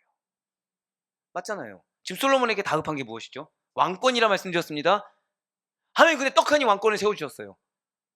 근데 지금 해결해야 될 일이 많습니까? 적습니까? 산적해 있죠. 아니 출애굽해서 하나로 공동체로 한마음 뜻으로 출애굽했는데도 밤새 재판해도 부족할 판국인데 다윗왕 사후에 왕권 전쟁이 일어났었고 신하들도 반 나눠져 있는 그 상황에서 왕이 딱 됐습니다. 해결할 일이 없을까요? 이방 민족들은 지금 아직은 외교 전략이 펼쳐지지 않는 상황인데 그 이방 민족들하고의 외교 전략도 있어야 되고, 근데 문제는 자 솔로몬이 외교 전략에 탁월했습니까? 안 했습니까? 탁월했다는 게 무슨 뜻인지 아세요? 보인다는 얘기예요. 무엇을 해결해야 될지 보인다는 겁니다. 사는 여러분들, 제가 우리 아델포이 교회에 하고 싶은 게 많을까요? 적을까요? 굉장히 많습니다. 네, 그냥도 아니고 제가 지금 액센트를 줬죠. 굉장히. 자, 그럼 우리 교육자들과 하고 싶은 게 많을까요? 적을까요? 굉장히 많습니다. 네, 그냥도 아니고 굉장히 많습니다. 행사 아니에요. 저는 행사나 불행일 별로 싫어합니다. 저는 영적인 거예요. 영적인 거. 아, 그런 눈을 보지 마세요. 금식시키지 않습니다. 지금 네, 긴장하면서 봐서. 네. 근데 뭐가 힘드냐면 지금 하지 말아야 될 걸 알겠는 거예요. 지금 우리에게 뭐가 필요한지를 아는 거예요. 그러니까 저의 니즈가 언젠간 필요합니다. 제가 지금 생각하고 있는 바가 언젠간 필요해요. 근데 지금 이게 1순위냐? 그건 아닌 거예요. 근데 이 시시각각을 뭐가 틈타냐면 그럼 제가 지금 하고자 하는 거는 선할까요? 악할까요? 선하다고 해주셔야죠. 네, 제가 방금 말씀드렸잖아요. 행사는 싫어한다고. 그럼 제가 지금 뭐 갑자기 나가서 갑판 펼치고 우리 행사하자 이러지는 않을 거 아니에요. 지금. 근데 제가 앞서 말씀드렸어요. 1순위도 아니다? 1순위는 아닌 거예요. 선하겠죠. 근데 지금 시급한 건 아니에요. 근데 신기한 거는 이거를 누르는 게 힘들다는 거예요. 그러니까 눈에 보이는 해결점이 있어요. 그러니까 이 부분은 이렇게 딱 터치하면 해결될 것 같고 이 부분은 이렇게 터치하면 될 걸로 압니다. 경험도 있어요. 방법도 있어요. 기획도 있어요. 근데 그거 말고 자, 제가 지금 뭐 하고 있죠? 자, 우리 교회 지금 하고 있는 거 뭐 있습니까? 예배 말고. 이거예요, 이거. 예. 오늘 예상치 못한 대답이 많이 나오네요. 자, 우리 벌써 딱 모아줘 하면은 뭐가 나오세요? 예, 감사해요. 여기서도 기도 나오면 마음이 어려울 뻔했는데 예, 양육이에요. 예, 양육이에요. 다 같이 뭐 지금 금식하는 건 아니시잖아요. 예, 양육입니다. 자, 이게 힘들다는 거예요. 인간이 욕심이 들어간다는 거죠. 그러니까 지금 이것 좀 했으면 좋겠고 저것 좀 했으면 좋겠는 게 생기는 거예요. 자, 제가 우리 지금 사역자들 칭찬했잖아요. 왜 칭찬했냐면, 자, 우리 지금 예를 들어서 전도사님들이 말씀 준비 많이 했을까요? 안 했을까요? 지금 표정들이 네. 많이 했어요. 예, 많이 했어요. 첫 시작 치고 많이 했어요. 예, 우리 목사님도 조언 주시고 했을 때 그 한 것만큼 그 이상으로 많이 했습니다. 고민들 많이 했어요. 근데 실제 적용되니까 자, 그대로 됩니까 안 됩니까? 그대로 됩니까 안 됩니까? 예, 안 돼요. 근데 여기서 이제 중요한 게 있습니다. 좋은 사역자는요, 내 고집을 부리지 않습니다. 그 영혼의 상태에 맞춥니다. 그러니까 포기하는 게 아니에요. 계획을 가지고 단계별로 이제 아마 푸시를 하겠죠. 믿습니다. 네, 계획이 있었다고 믿어요. 네, 그냥 예, 다급해져서 한 건 아니라고 믿습니다. 네, 뻔뻔하게. 네. 그래서 좋은 거예요. 그러니까 내 고집을 부리지 않고 그 순간에 예를 들어서 이제 우리 요한이나 뭐 이제 우리 친구들이 받을 수 있는 그만큼 딱 한 거, 그리고 우리 친구들이 받을 수 있는 원 포인트 딱 그거를 했다는 게 전 칭찬하는 거예요. 물론 이것이 이제 계속해서 이어지면 안 되지만 뭐 그럴 친구들이 아니기 때문에. 그다음 우리 청년분은 어떻죠? 제가 들었어요. Q&A 시간을 우리 작년보다 길게 가진 걸 들었습니다. 자, 교육자가 쉬울까 어려울까요? 그 Q&A 시간이라는 게 지칩니다. 근데 안 지쳐 하시는 거죠. 지금 피곤해 보이시는데 네. 예, 피곤한 질문들이 많았군요. 네. 농담이고요. 그거에 대해서 어디에 지금 맞추고 있죠? 내가 하고 싶은 것보다 해야 될 걸 하고 계시는 거예요. 내가 하고 싶은 것보다 지금 해야만 하는 거를 하는 거. 이게 굉장히 어렵다는 거예요. 하고 싶은 게 얼마나 많습니까? 내 기준에서. 근데 문제는 그럼 교육자나 이 왕이나 하고 싶은 게 많을까요? 적을까요? 많아요. 근데 그중에 악한 게 있냐는 거예요. 다 선하겠죠. 다 좋은 거겠죠. 좋은 거니까 이것도 하고 저것도 해야 된다 할 수 있겠죠. 근데 한 가지를 놓친다는 거예요. 누구를 위한 것이냐. 사랑하는 여러분들, 하나님께서 여러분들에게 사명을 주셨습니다. 2명만 주셨네요. 다시요. 커트. 자, 하나님께서 여러분들에게 사명을 주셨습니다. 근데 여기서 중요한 거는 내가 할 수 있냐 없냐가 아니에요. 첫 번째로는 누구를 위해서 행하고 있느냐. 이게 가장 중요합니다. 내가 누구를 위해서 하느냐. 두 번째는 내가 지금 하고 싶은 거 하느냐, 해야 하는 거 하느냐. 이 차이가 크다는 거예요. 자, 지금 솔로몬은 하고 싶은 게 많아요. 그러니까 자신의 왕권을 확립하기 위해서 어떻게 하면 할지 잘 알고 있습니다. 그리고 이스라엘이라는 나라의 한계점을 너무 잘 알고 있어요. 그래서 어떻게 하면 된다는 거 잘합니다. 몸이 약한 대신에 그만큼의 지식을 많이 쌓았으니까 알 수밖에 없겠죠. 그런데 솔로몬은 그걸 구하지 않았다는 거예요. 솔로몬은 지금 이방 나라들이 나의 외교를 잘 받아들이게 해주세요, 이거 구하지 않았습니다. 우리나라가 물질적으로 우리나라 군사력을 키워주세요, 이거 구하지 않았습니다. 나 이런 계획이 있으니까 내 왕권을, 내 위치를 견고하게 해주세요, 이러지 않았습니다. 이 앞에 다 뭐 붙일 수 있죠? 하나님, 당신의 나라를 위해서, 하나님, 당신의 백성을 위해서 외교를 잘하게 해주세요. 당신의 백성을 위해서 물질을 많이 주세요. 당신의 백성을 위해서 날 강건하게 해주세요. 당신의 백성을 위해서 나의 왕권을 확립시켜주세요. 얼마든지 할 수 있었다는 거예요. 하지만 솔로몬은 그렇게 하지 않았습니다. 저다 고백하실게요. 지혜의 시작은 인정입니다. 나를 인정하는 것부터예요. 나의 실존을 인정하는 것부터 지혜의 시작입니다. 지혜의 시작은 나의 실존을 인정하고요, 은혜의 시작이 어디 있는지를 잊지 않는 가운데 이 은혜의 과정을 누가 이끄시는지 인정하는 거. 할렐루야. 이게 지혜입니다. 지금 솔로몬이 그렇게 한 거예요. 그래서 솔로몬이 구한 거는 나의 유익을 구한 것이 아니라 먼저 너희는 그의 나라와 그의 의를 구하라. 이 말씀에 합당한 간구를 했다는 거예요. 이렇게 솔로몬이 구한 선악을 분별하는 지혜는 이스라엘의 정의를 세우고자 하는 공적 유익을 위한 것이었기 때문에, 자, 드디어 중요한 게 나왔어요. 공동체가 부흥하기 위해서, 나라가 부흥하기 위해서 필수 요소가 있습니다. 은혜를 잊지 말라, 뭐 이것도 중요하겠죠. 근데 가장 중요한 것이 있어요. 저 다 고백하실까요? 하나님의 정의. 하나님의 정의가 세워져야 돼요. 지금 솔로몬이 구한 선악을 분별하는 지혜가 무엇을 위한 거라고요? 이스라엘의 정의를 세우는 공적 유익을 위한 것이라는 거죠. 공동체가 왜 망하는지 아십니까? 하나님의 정의가 사라져서예요. 하나님의 정의가 왜 사라지는지 아십니까? 공적 유익이 아니라 사적 유익을 추구하는 게 주를 이룰 때 망하게 됩니다. 제가 우리 성도님들에게 사실은 죄송하지만 경책을 잘하는 편이죠. 경성하는 자잖아요. 예, 지금 마음이 어려울 뻔했어요. 수요일 날 들었는데 오늘 지난주 수요일도 아닙니다. 이번 주 수요일이에요. 그럼 잠깐 여기서 의심하는 마음으로, 자, 그럼 성도님들은 우리 사역자에게 어떤 자가 되어야 됩니까? 기대하고 기쁘고 즐거움. 예, 감사합니다. 패스하셨네요. 네. 네. 성장을 해주셔야죠. 그래서 사역자에게 그 성장을 통해서 기대를 줄 수 있고 기뻐할 수 있고 즐거움을 줄 수 있는 자들이 되어야 된다고 말씀을 드렸습니다. 예, 맞아요. 사역자가 경성 왜 하죠? 바로 이것을 위한 거예요. 하나님의 정의가 여러분들 삶 가운데 세워지길 간절히 소망합니다. 그 가운데 하나님께서 여러분들을 세우신 이유, 바로 그 공동체를 회복시키기 위한 거. 공동체를 어떻게 회복시켜요? 공적 유익을 위해서 회복시키길 원하는 하나님의 뜻이 이루어지게 된다는 거죠. 이것이었기 때문에, 자, 여기서 우리가 이거를 추구했을 때 하나님 무엇을 주십니까? 이에 더해서 부유함도 주시고 이에 더해서 영광까지 도락하는 거예요. 많은 분들이 물질의 축복을 구합니다. 많은 분들이 어떤 부의 청지기, 거룩한 부자 이런 거를 구합니다. 틀린 게 아니에요. 하지만 과연 그거를 구하면 정말로 그냥 우리가 구할 때마다 주실까요? 죄송하지만 그렇지 않아요. 지금 이미 오늘 말씀에 나왔어요.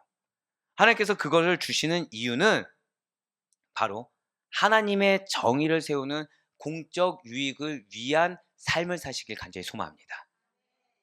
결국 그것이 무엇이죠? 사명에 충성된 삶을 사셔야 돼요. 하나님의 기준에 흔들리지 않는 사명에 충성된 삶을 사는 자들에게 하나님께서는 우리가 차마 구하지 아니한 것까지 채워주시는 은혜를 더하신 줄 믿으시길 바라겠습니다. 그래서 열왕기 3장 13절 말씀을 보시도록 할게요. 내가 구하지 아니한 부귀와 영광도 내게 주노니 내 평생의 왕들 중에 너와 같은 자가 없을 것이라. 우리가 여기서 오해하지 말아야 되는 게, 왜 하나님이 부귀와 영광을 주셨을까요? 그건 우리가 진짜 말 그대로 사명의 충성을 다하고 하나님의 나라의 그 확립을 위해서 하나님의 정의를 세우고 그 공적 유익을 구하는 그러한 사명을 온전히 감당하면 무조건 부귀와 영광을 주시는 것입니까? 그게 아니라는 거예요. 여기서 중요한 것은 솔로몬은 지금 어떤 위치죠? 왕입니다. 근데 지금 솔로몬의 왕권은 어떻다고 말씀드렸어요? 서 있습니까? 위태위태합니까? 위태위태하다고 말씀을 드렸어요. 그럼 솔로몬에게 지금 필요한 것이 무엇이죠? 왕권이 필요합니다. 자, 왕권이 무엇입니까? 왕권을 온전히 세우기 위해서 물질이 필요해요. 왕권을 온전히 세우기 위해서 왕의 영광, 왕의 위치가 필요한 겁니다. 결국 하나님께서 부귀와 영광을 주셨다는 것은 우리가 원하는 대로 물질과 명예를 주셨다, 이게 아니라, 저 따라 고백하실게요. 나의 필요를 채워주신다는 거예요. 내가 차마 구하지 아니한 필요까지 채워주시는 하나님이신 줄 믿으시길 바라겠습니다. 근데 이게 여러분들 필요라고 하니까 뭔가 작게 느껴지시는데, 자, 예를 들면 이렇게 생각하시면 돼요. 여러분들이 생각한 사업장이 한 요만하다고 생각해 보시길 바랍니다. 근데 하나님은 이 사업장을 이만큼 확장시키길 원하는 거예요. 근데 솔직히 말씀드리면 이만큼 있는데 이만큼 꿈꿉니까? 못 꿉니까? 못 꿉니다. 왜냐? 난 지금 이것도 버거워 죽겠거든요. 근데 여기서 두 부류가 나눠지는 거죠. 하나님 약속의 말씀 딱 주신 거예요. 근데 나는 지금도 버거우니까 좋은 말씀이겠지, 안 믿어요. 근데 누군가는 믿어요? 그럼 믿는 자는 지금 기준이 누구입니까? 하나님이죠. 내가 지금 체험하고 있는 게 기준이 아니잖아요. 그러니까 이 두 부류는 지금 기준이 나의 기준이냐, 은연중에 하나님의 기준이냐가 돼버린 겁니다. 그 하나님의 기준에 있는 자가 하나님의 사명을 위해서 이 사업장을 운영합니다. 그럼 이 유익은 지금 나의 유익이에요? 하나님의 유익이에요? 하나님의 유익이 되는 거죠.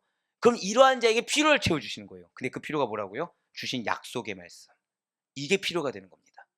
근데 여기에 매달려 있는 자. 그러면은 이 자에게 가장 필요한 무엇입니까? 믿음이 필요가 되는 거예요. 그래서 뭐 하게 하세요? 기도하게 하시는 겁니다. 제가 방금 뭐라 말씀드렸어요? 기준이 나인 자에게 가장 필요는 무엇이다? 믿음이에요. 그러니까 여러분들 믿음을 제발 가지라. 제발 좀 회개하라. 이게 여러분들 인생의 축복의 말씀입니다. 사실은. 그 인정하기 싫고 죄 뉘우치기 싫어서 자존심 때문에 안 하시는데 제일 어리석어요. 나의 인생을 좀먹는 길이죠. 그게. 계속 말씀드릴게요. 하면 여러분들의 필요를 채워주십니다. 믿으십니까? 근데 믿음이 있는 자예요. 믿음이 있는 자에게 필요는 무엇이죠? 하나님의 사명을 완수하기 위해 부족한 부분을 하나님이 채워주시는 거예요. 왜요? 이미 믿음의 기준을 합당하게 충족을 시켜주셨거든요. 근데 믿음이 부족해요. 자꾸 내가 드러나요. 그럼 하나님은 이 자에게 가장 필요한 걸 뭐라고 얘기하시는 거예요? 믿음이 필요한 거예요. 그러니까 믿음을 견고하게 할 일들, 믿음을 다시 한 번 더 붙잡을 일들, 그래서 회개하고 자기 거 버릴 일들, 그 일들만 계속 주시는 거예요. 빨리 돌이키시길 바랍니다. 빨리 인정하시길 바래요. 근데 인정이 뭐의 시작이라겠어요? 지혜의 시작이에요.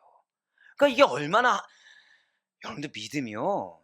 이 놀라운 축복입니다, 진짜. 하나님 믿는다는 게 놀라운 축복이에요. 지금 내가 믿음이 기준되면 하나님의 필요를 채우신다고 했어요? 안 한다고 그랬어요?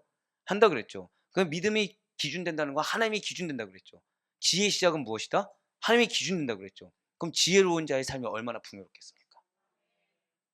이것만한 축복의 메시지가 어디 있어요? 그래서 인본주의적으로 판단하고 생각해서는 안 되는 것입니다. 여러분들의 삶이 변화되길 원하십니까? 여러분들의 삶이 성장하길 원하십니까? 빨리 돌이키세요. 빨리 믿음만을 붙드세요. 그 가운데 하나님의 사명에 합당하게 채워주신 필요가 무엇인지 경험할 수 있는 여러분과 제가 되길 간절히 소망합니다. 우리 기도의 자리 왜 나와요? 내가 깨지는 자리예요. 내가 깨지고 내가 다시 한 번 더 믿음의 확신을 가지는 자리입니다. 저 다 고백하실게요. 나의 기준을 하나님의 기준으로. 그 자리가 우리가 뜨겁게 부르짖는 자리예요. 그래서 내 몸도 돌보지 않을 수가 있는 거예요. 저한테 많이들 올라오시잖아요. 그러다 쓰러진다고요. 못 쓰러지는 게 뭐 어떻습니까? 여러분들의 기준이 바뀌어서 필요가 사명만큼 채워지는 놀라운 기적을 경험한다고 한다면 그 이상 축복이 어디 있겠습니까? 쓰러지면 일어나면 되는 거고. 맞아요. 하나님께서 지금 솔로몬에게 지혜는 물론 그가 구하지 아니한 부와 영화까지 주시겠다. 왜? 그게 필요한 거니까. 그의 왕권을 위해서 필요한 거니까. 하나님의 나라를 위해서 필요한 거니까 채워주시겠다고 약속하셨습니다. 자, 이것이 솔로몬에게 지금 하나님 약속을 주셨어요. 근데 솔로몬이 아니라 이스라엘이라는 나라에게 의미하는 바가 무엇이겠습니까? 솔로몬이 하나님의 백성을 잘 다스릴 수 있는 지혜를 구하니까 하나님께서는 솔로몬에게 부귀와 영광도 주시겠다고 하셨습니다. 이게 솔로몬이 아니라 이스라엘이라는 나라에게 주시는 의미가 무엇이냐는 거예요. 잘 들으셔야 돼요. 결국 공동체의 영화와 번성이라는 것. 자, 솔로몬 왕국의 영화와 번성, 부귀와 영광이 신정 왕국의 대표자인 솔로몬의 하나님과의 바른 관계의 정립과 백성들의 사랑의 결과물이었음을 확인시켜주고 있다는 거예요. 자, 솔로몬이 지금 솔로몬 왕국이 역대 이스라엘 나라 중에서 가장 부귀영화를 누린 거 우린 잘 알고 있습니다. 전도서 통해서. 근데 그러한 결과물이 어디서 온 거예요? 일단은 대표자가 하나님과 바른 관계를 맺은 겁니다. 대표자가 하나님과 바른 관계를 맺었어요. 자, 저를 따라 고백하실까요? 대표자가 하나님과 바른 관계를 맺었습니다. 여기서 끝나지 않고 지금 대표자에게 하나님이 사명을 주셨죠. 그 사명이 무엇입니까? 백성들을 잘 돌봐라. 양을 잘 돌봐라. 그러니까 솔로몬은 지금 백성들을 사랑했어요, 안 했어요? 사랑했기 때문에 나의 유익을 구하지 않고 백성들의 유익을 구했죠. 그러한 결과물이 무엇이었습니까? 부귀영화를 모두 다 누렸다는 거예요. 바로 이거예요. 하나님은 우리 아델포이 교회 성도님들에게 얼마나 놀라운 약속을 주신 거냐면, 사랑하는 여러분들, 우리 지난 작년 4월 5월에 여러분들 첫 메시지가 무엇이었습니까? 우리가 뭐라고 말씀드렸죠? 우리는 지금 기준이 바뀌게 네. 체험 받아야죠. 예, 체험 받아야죠. 자, 우리는 뭐라고 말씀드렸습니까? 영적 대표격이라고 말씀드렸죠. 이게 축복인 거예요. 미션이 여기에 있는 겁니다. 그러니까 여러분들이 구한 것의 결과물을 쉽게 말씀드릴게요. 비단 여러분들뿐만 아니라 붙여주신 영혼들과 허락된 공동체가 같이 공유하게 된다는 사실을 반드시 기억하시기 바라요. 그러니까 여러분들이 좀 더 쉽게 말씀드려 볼까요? 여러분들이 붙여진 영혼, 여러분들이 속한 공동체의 영화와 번성이 지금 누구에게 달려있는 겁니까? 맞아요. 바로 여러분들이라는 사실 잊지 마시기 바라요. 저 다 고백하실게요. 나의 믿음이 중요합니다. 나의 분별이 중요합니다. 이게 중요한 거예요, 이게. 자, 지금 솔로몬 주변에 대적자들이 있습니까, 없습니까? 있어요. 그러니까 솔로몬이 이거를 구할 수 있는 환경입니까, 아닙니까? 아니라는 거예요. 그럼에도 불구하고 이게 중요해요. 하나님이 여러분들 영적 대표교로 세우셨으면 이게 중요한 거지, 뭐 내 아내가 내 속을 썩였냐, 내 남편이 내 속을 썩였냐, 이건 중요하지 않습니다. 당연히 썩이겠죠. 사단이 싫어하는데. 그러니까 왜 자꾸 나한테 내가 공격을 무슨 걸 어떻게 받았다, 내 계획과 어떻게 틀어졌다, 내 마음이 어떻게 힘들다, 여기에 포커스를 두지 마시고 하나님이 약속을 주신 거에 포커스를 두시길 바래요. 근데 하나님이 누구에게 주셨어요? 나에게 주셨다는 거예요. 지금 이스라엘 왕국의 부귀와 영광이 지금 누구의 손에 달려 있었습니까? 솔로몬에게 달려 있었어요. 자, 사울 알았습니까? 몰랐습니까? 사울 분별하지 못했어요. 그랬더니 이스라엘 백성들이 그 형편이 어땠습니까? 온전하지 못했죠. 어려웠어요, 나라가. 그럼 다윗은 어떻습니까? 다윗은 알았어요. 근데 시험에 듭니까, 안 듭니까? 시험에 들었을 때 누가 피해를 봤죠? 이스라엘 백성들이 피해를 봤어요. 지금 솔로몬 보세요. 자, 솔로몬이 사울처럼, 사울 권장했던 거 알고 계시죠? 다윗처럼 용기가 있습니까? 권장했습니까? 아니에요. 비리비리했어요. 돈 많았습니까? 뭘 돈이 많습니까? 서열에도 밀린 사람인데 누가 후원을 하겠습니까? 사람이 많았습니까? 우리가 나단 선지자 와 대단하다 하지, 군사장관이 더 크겠습니까? 선지자가 더 크겠습니까? 예. 근데 지금 솔로몬이 무엇을 구하고 있어요? 자기 뭐 육신의 강건함, 백그라운드, 물질? 아니에요. 그러면 좋아요. 솔로몬이 나에게 달렸다는 걸 알았을까요? 몰랐을까요? 뭘 알았겠습니까? 아는 건 단 하나죠. 하나님이 나에게 맡기셨다. 자, 여러분들이 영적 대표격이라는 얘기 들으실 때 무슨 생각 들었습니까? 아, 그냥 하나님 나에게 사명 주셨구나. 이게 다 아니셨나요? 아, 우리 가정의 흥망성쇠 나에게 달렸어. 우리 사업장 부귀영화는 나에게 달렸어. 야, 내가 분별하지 않으면 다 죽어. 내가 온전히 서 있어야 다 살아. 이렇게 생각하셨습니까? 아무도 없잖아요. 그렇게 생각 안 하셨잖아요. 그냥 뭐 생각하셨죠? 아, 그냥 나에게 사명이 있구나. 이 정도 아니셨나요? 누구랑 똑같죠? 솔로몬이랑 똑같았어요. 근데 차이는 하나예요. 솔로몬은 영적 부담감을 느꼈다는 거예요. 솔로몬은 하나님을 의식했다는 겁니다. 솔로몬은 자신이 아니라 누구를 의식했다고요? 하나님.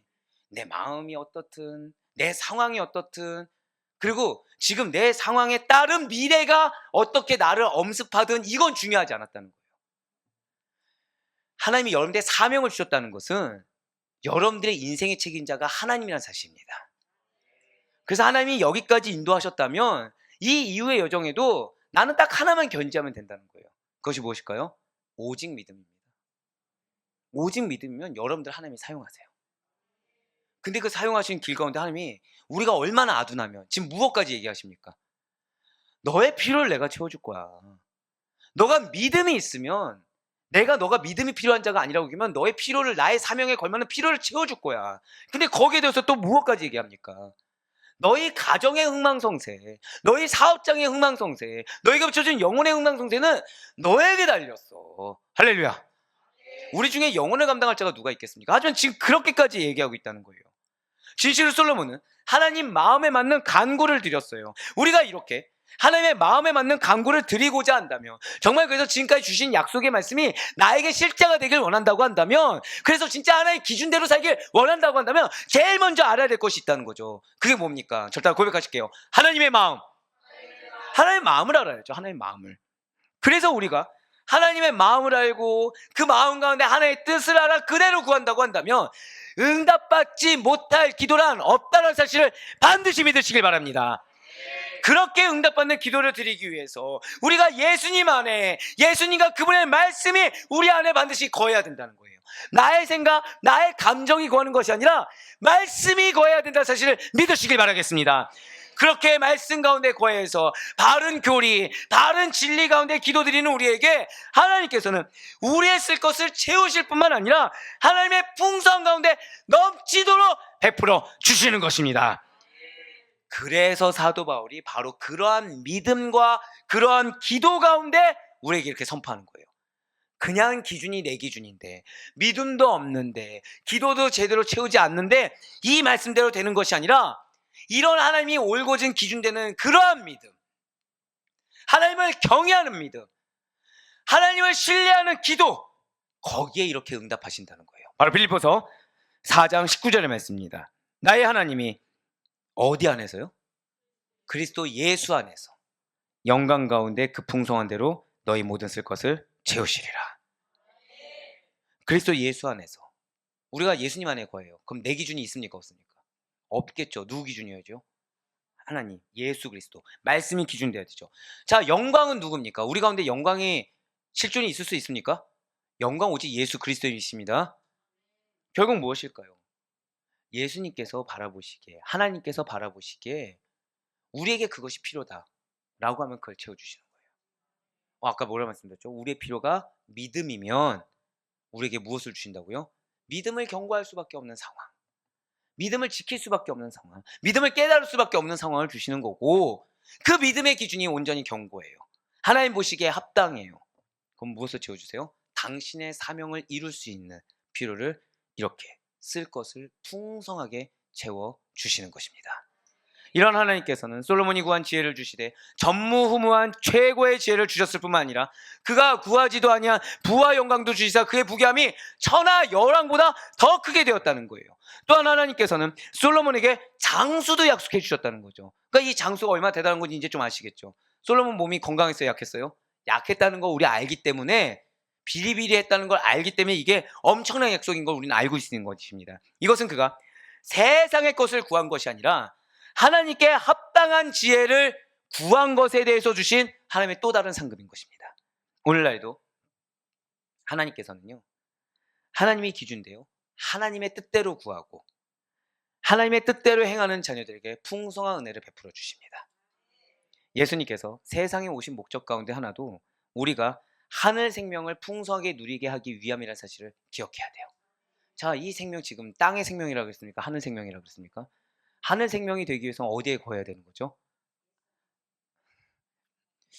그런 거 있죠. 정답인데 미묘하게 정답이라 인정할 수 없는 네, 그죠? 예수님 안에 거해야 돼요.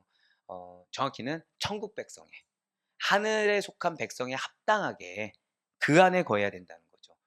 내가 땅에 있으면서 하늘 생명 어떻게 누립니까? 우리의 본질은 천국 백성입니다. 믿으십니까?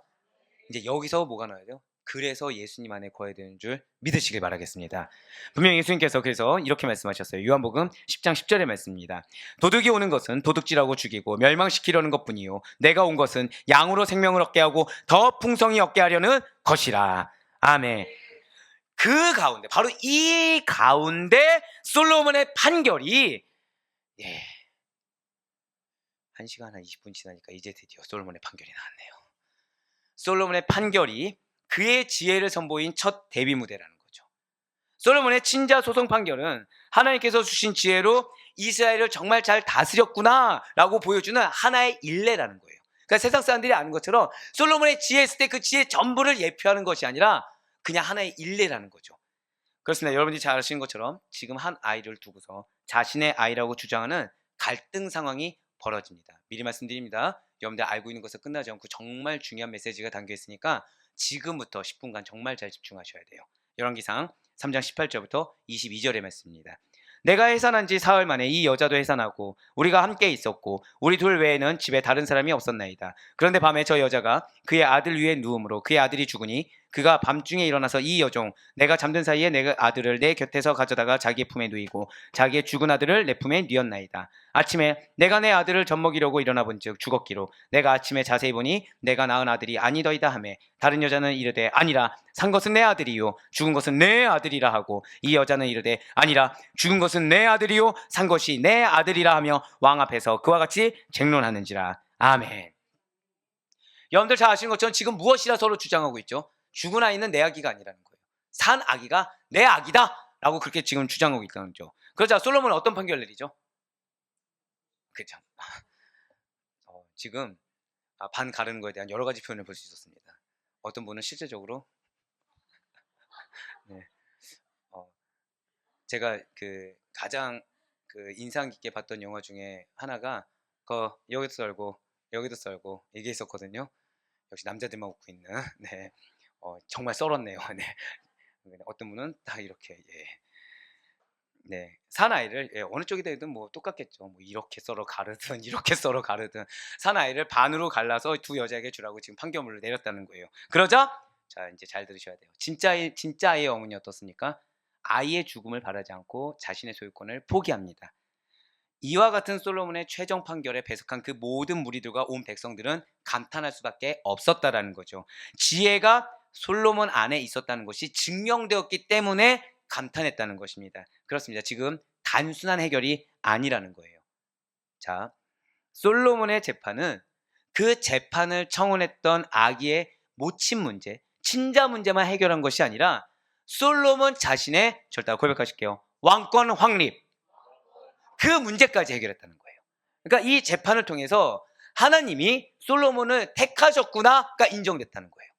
이 재판을 통해서 진짜로 하나님이 솔로몬에게 택하시사 당신의 지혜를 주셨구나라고 왕권을 인정할 수 있게 되는 계기가 무엇이라고요? 이 친자 재판이라는 것입니다. 바로 열왕기상 3장 28절의 말씀이 이렇게 증거합니다. 온 이스라엘이 왕이 심리하여 판결함을 듣고 그러니까 지금 이 재판 앞에서 이스라엘 백성들이 어떻게 보고 있는 거예요? 너 얼마나 잘하는지 보자. 네가 진짜 왕인지 보자. 그거예요.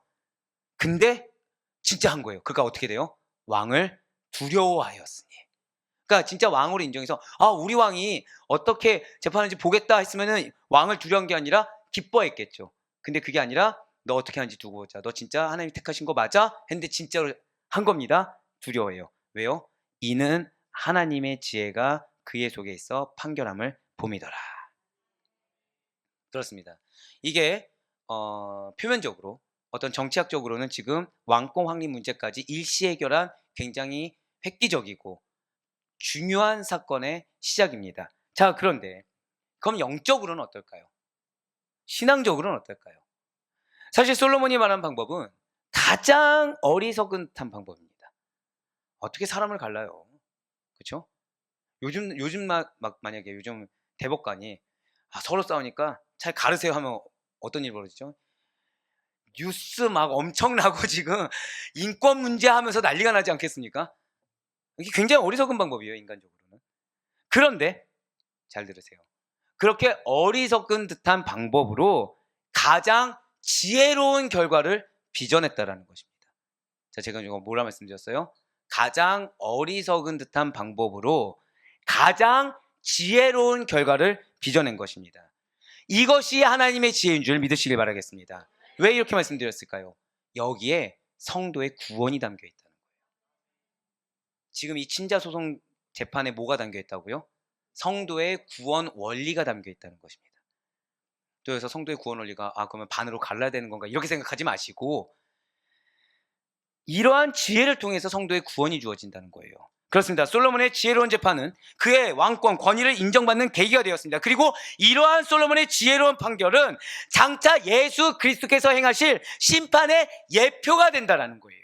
자, 무엇이 된다고요? 심판의 예표가 되는 것이 솔로몬의 지혜로운 판결이라는 거죠. 무엇입니까? 솔로몬에게 재판받은 여인에게서 우리는 성도들과 불신자들의 결말을 알 수가 있다는 것입니다. 자, 이 재판 가운데 지금 첫 번째 뭐가 할 수 있어요? 왕권 한입이라 말씀드렸습니다. 두 번째 뭘 할 수 있다고요? 성도의 구원이라고 말씀드렸어요. 그런데 여기서 무엇을 할 수 있다고요? 구원과 관련돼서 신자와 불신자의 결말을 할 수 있는 것이 바로 이 친자 재판인 것입니다. 굉장히 중요한 사건이에요. 아이를 빼앗길 뻔했던 아이의 친어머니가 당장은 원통합니다. 아이를 잃을 뻔했어요. 그런데 절대 고백하실게요. 끝까지, 이게 중요해요. 끝까지 사랑을 버리지 않았더니 아이를 되찾는 기쁨을 누린 거예요. 그게 무슨 말이냐면 여러분들 상황 가운데 여러분들이 끝까지 사명을 놓치지 않는다고 한다면, 아멘이라고 해주셨어요. 얼마나 중요하면 악기까지 아멘으로 지금 좋게 반응을 합니까? 끝까지 사명을 놓치지 않고, 자, 여러분들 옆에 구원받아야 될 영혼 있습니까? 없습니까? 그 영혼을 사랑하는 마음을 끝까지 버리지 않으면 영혼을 되찾는 기쁨을 누릴 줄 믿으시기 바랍니다. 지금 그 얘기예요. 그 얘기. 여기서 친어머니가 겪는 억울함은요, 성도가 겪게 될 세상에서의 어려움을 상징합니다. 그러니까 당장은 상실감이 느낄 수 있다는 거예요. 당장은 어렵고 진짜 피눈물이 흘릴 수가 있다는 거죠. 근데 끝까지 그 사랑을 놓지 않는다고 한다면, 끝까지 믿음을 놓지 않는다고 한다면 결국 우리는 되찾을 수가 있다는 겁니다. 그러나 그 여인이 아이를 정말 이렇게 끝까지 사랑한 결과 아이를 되찾게 되어서 성도가 그리스도를 끝까지 믿음으로 알며 궁극적으로 구원을 쟁취하게 된 것을 예표한 것과는 달리, 남의 아이를 자기 아이인 양 주장하던 사악한 여인은 어떻게 되었습니까? 자기의 욕심을 이루지 못했다는 거예요. 이는 악한 마귀사단이 세상에서 아무리 성도의 구원을 가로막고 회방하려고 하더라도, 저다 고백하실게요. 나에게 사명이 있습니다. 그 사명을 아무리 악한 마귀사단들이 가로막고 방해하고 공격한다고 하더라도 반드시 그들은 실패하게 됨을 믿으시기 바랍니다. 그렇습니다. 절대 잊지 마시길 바라요. 아이의 진짜 어머니가 아이를 되찾을 수 있었던 요인은 끝까지 믿었고요, 끝까지 사랑했기 때문입니다. 이걸 잊어서는 안 돼요. 누가 불러주셨습니까? 하나님이 불러주셨어요. 믿으십니까? 이걸 끝까지 놓쳐서는 안 돼요. 누가 여러분들을 먼저 사랑하셨습니까? 하나님이 먼저 사랑하셨어요. 믿으십니까? 이걸 끝까지 잊어서는 안 돼요. 그래서 나를 사랑하사 나를 택하셔서 불러주시고 기름 부으셨다고 한다면 반드시 결실이 있음을 믿으시기 바랍니다. 지금 내가 마음에 상실감이 있고 어렵고 내가 지금 믿는 자에 걸맞지 않냐, 이건 중요하지 않다는 거예요. 지금 아이의 친어머니인데 아이를 잃어버린다, 이거 말이 됩니까? 안 됩니까? 친어머니예요. 근데 어떻게 내 아이를 어떻게 잃어버립니까? 어떻게 내 아이를 포기할 수가 있습니까? 그 상실감, 그 어려움. 나는 엄마가 아닌가 봐, 난 엄마답지 않아, 그런 마음은 안 들까요? 당연히 들겠죠. 그런데 사랑하는 마음이 더 컸어요. 그런데 믿는 마음이 더 컸어요. 할렐루야. 그랬더니 되찾게 된 거예요. 그랬더니 승리하게 된 거예요. 바로 그거예요. 그렇기 때문에 우리 성도들은, 우리 사역자들은, 우리 영적 리더들은 그리스도께서 나에게 베푸신 사랑을 가장 먼저 잊지 말아야 된다는 거예요. 하나님께서 나를 자녀 삼으신 거에 대한 그 사랑을 절대 잊지 말아야 되는 겁니다.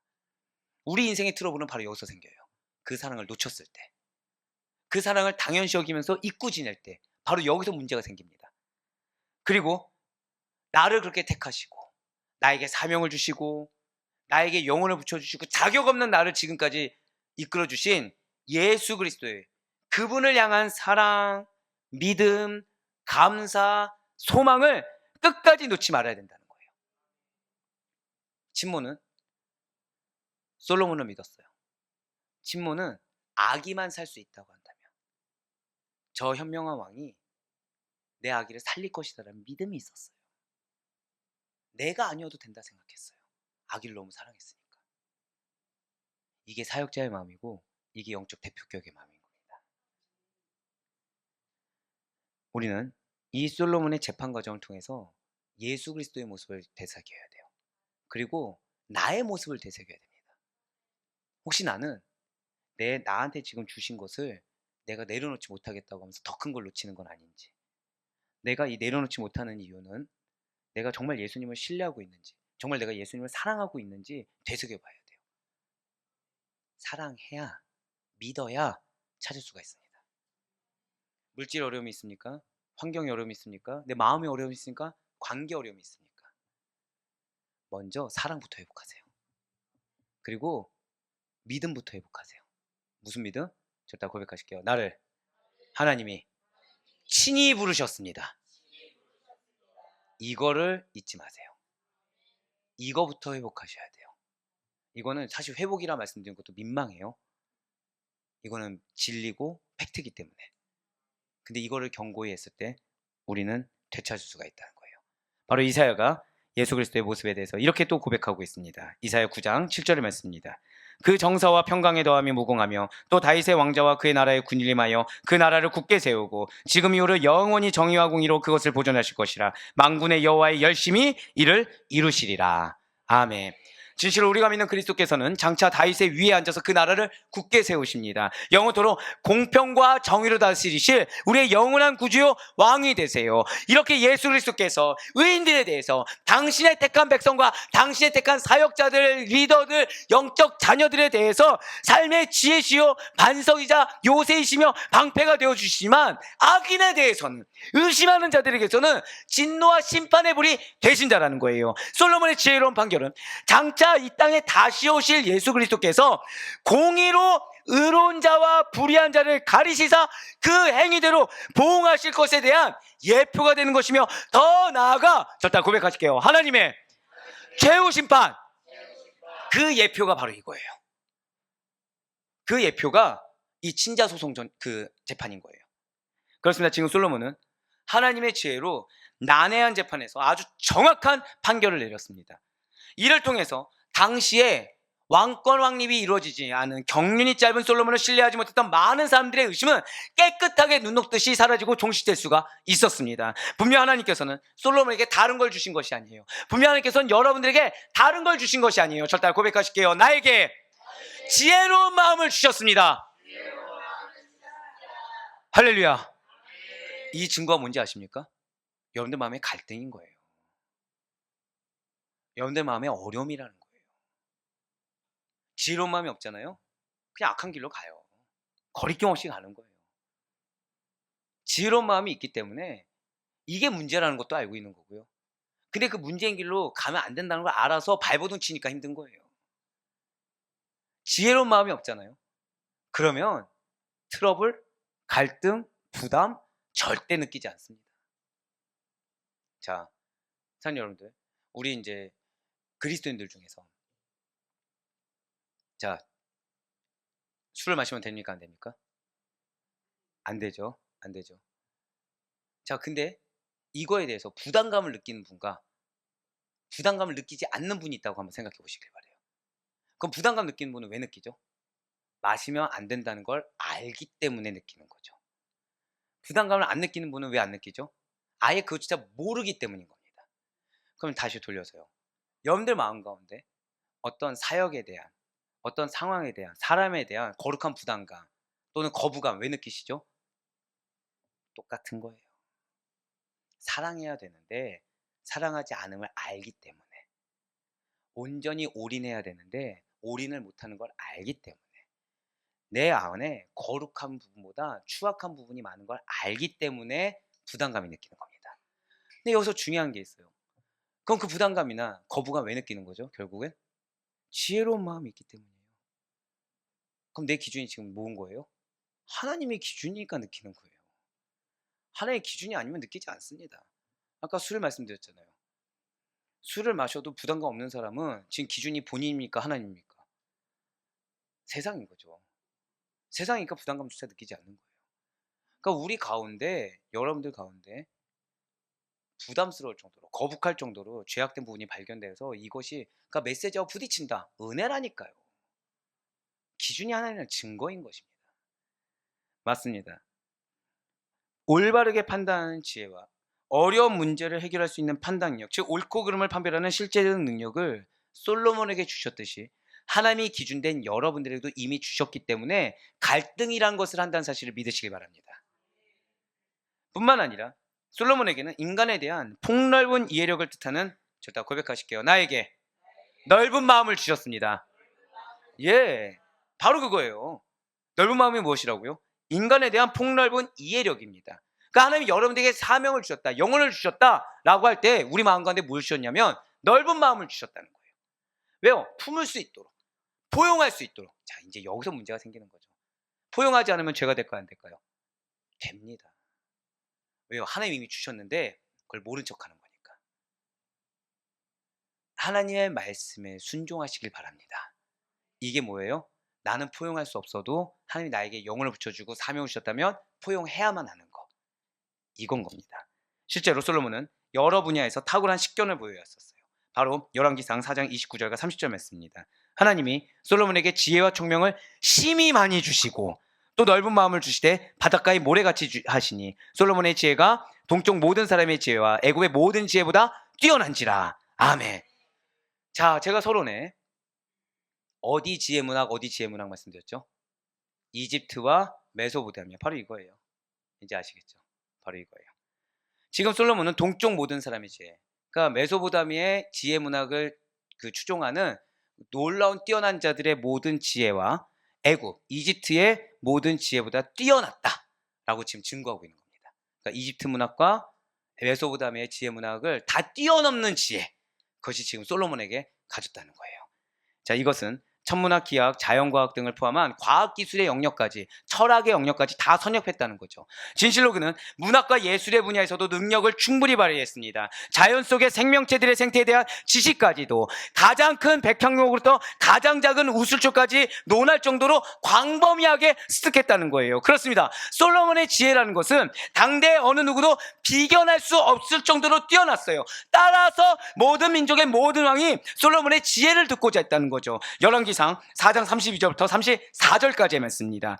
그가 잠언 3000가지를 말하였고 그의 노래는 1005편이었으며 그가 또 초목에 대하여 말하되 레바논의 백향목으로부터 담에 나는 우스로까지 하고 그가 또 짐승과 새와 기어다니는 것과 물고기에 대하여 말한지라. 사람들이 솔로몬의 지혜를 들어왔으니 이는 그의 지혜의 소문을 들은 천하 모든 왕들이 보낸 자들이더라. 아멘.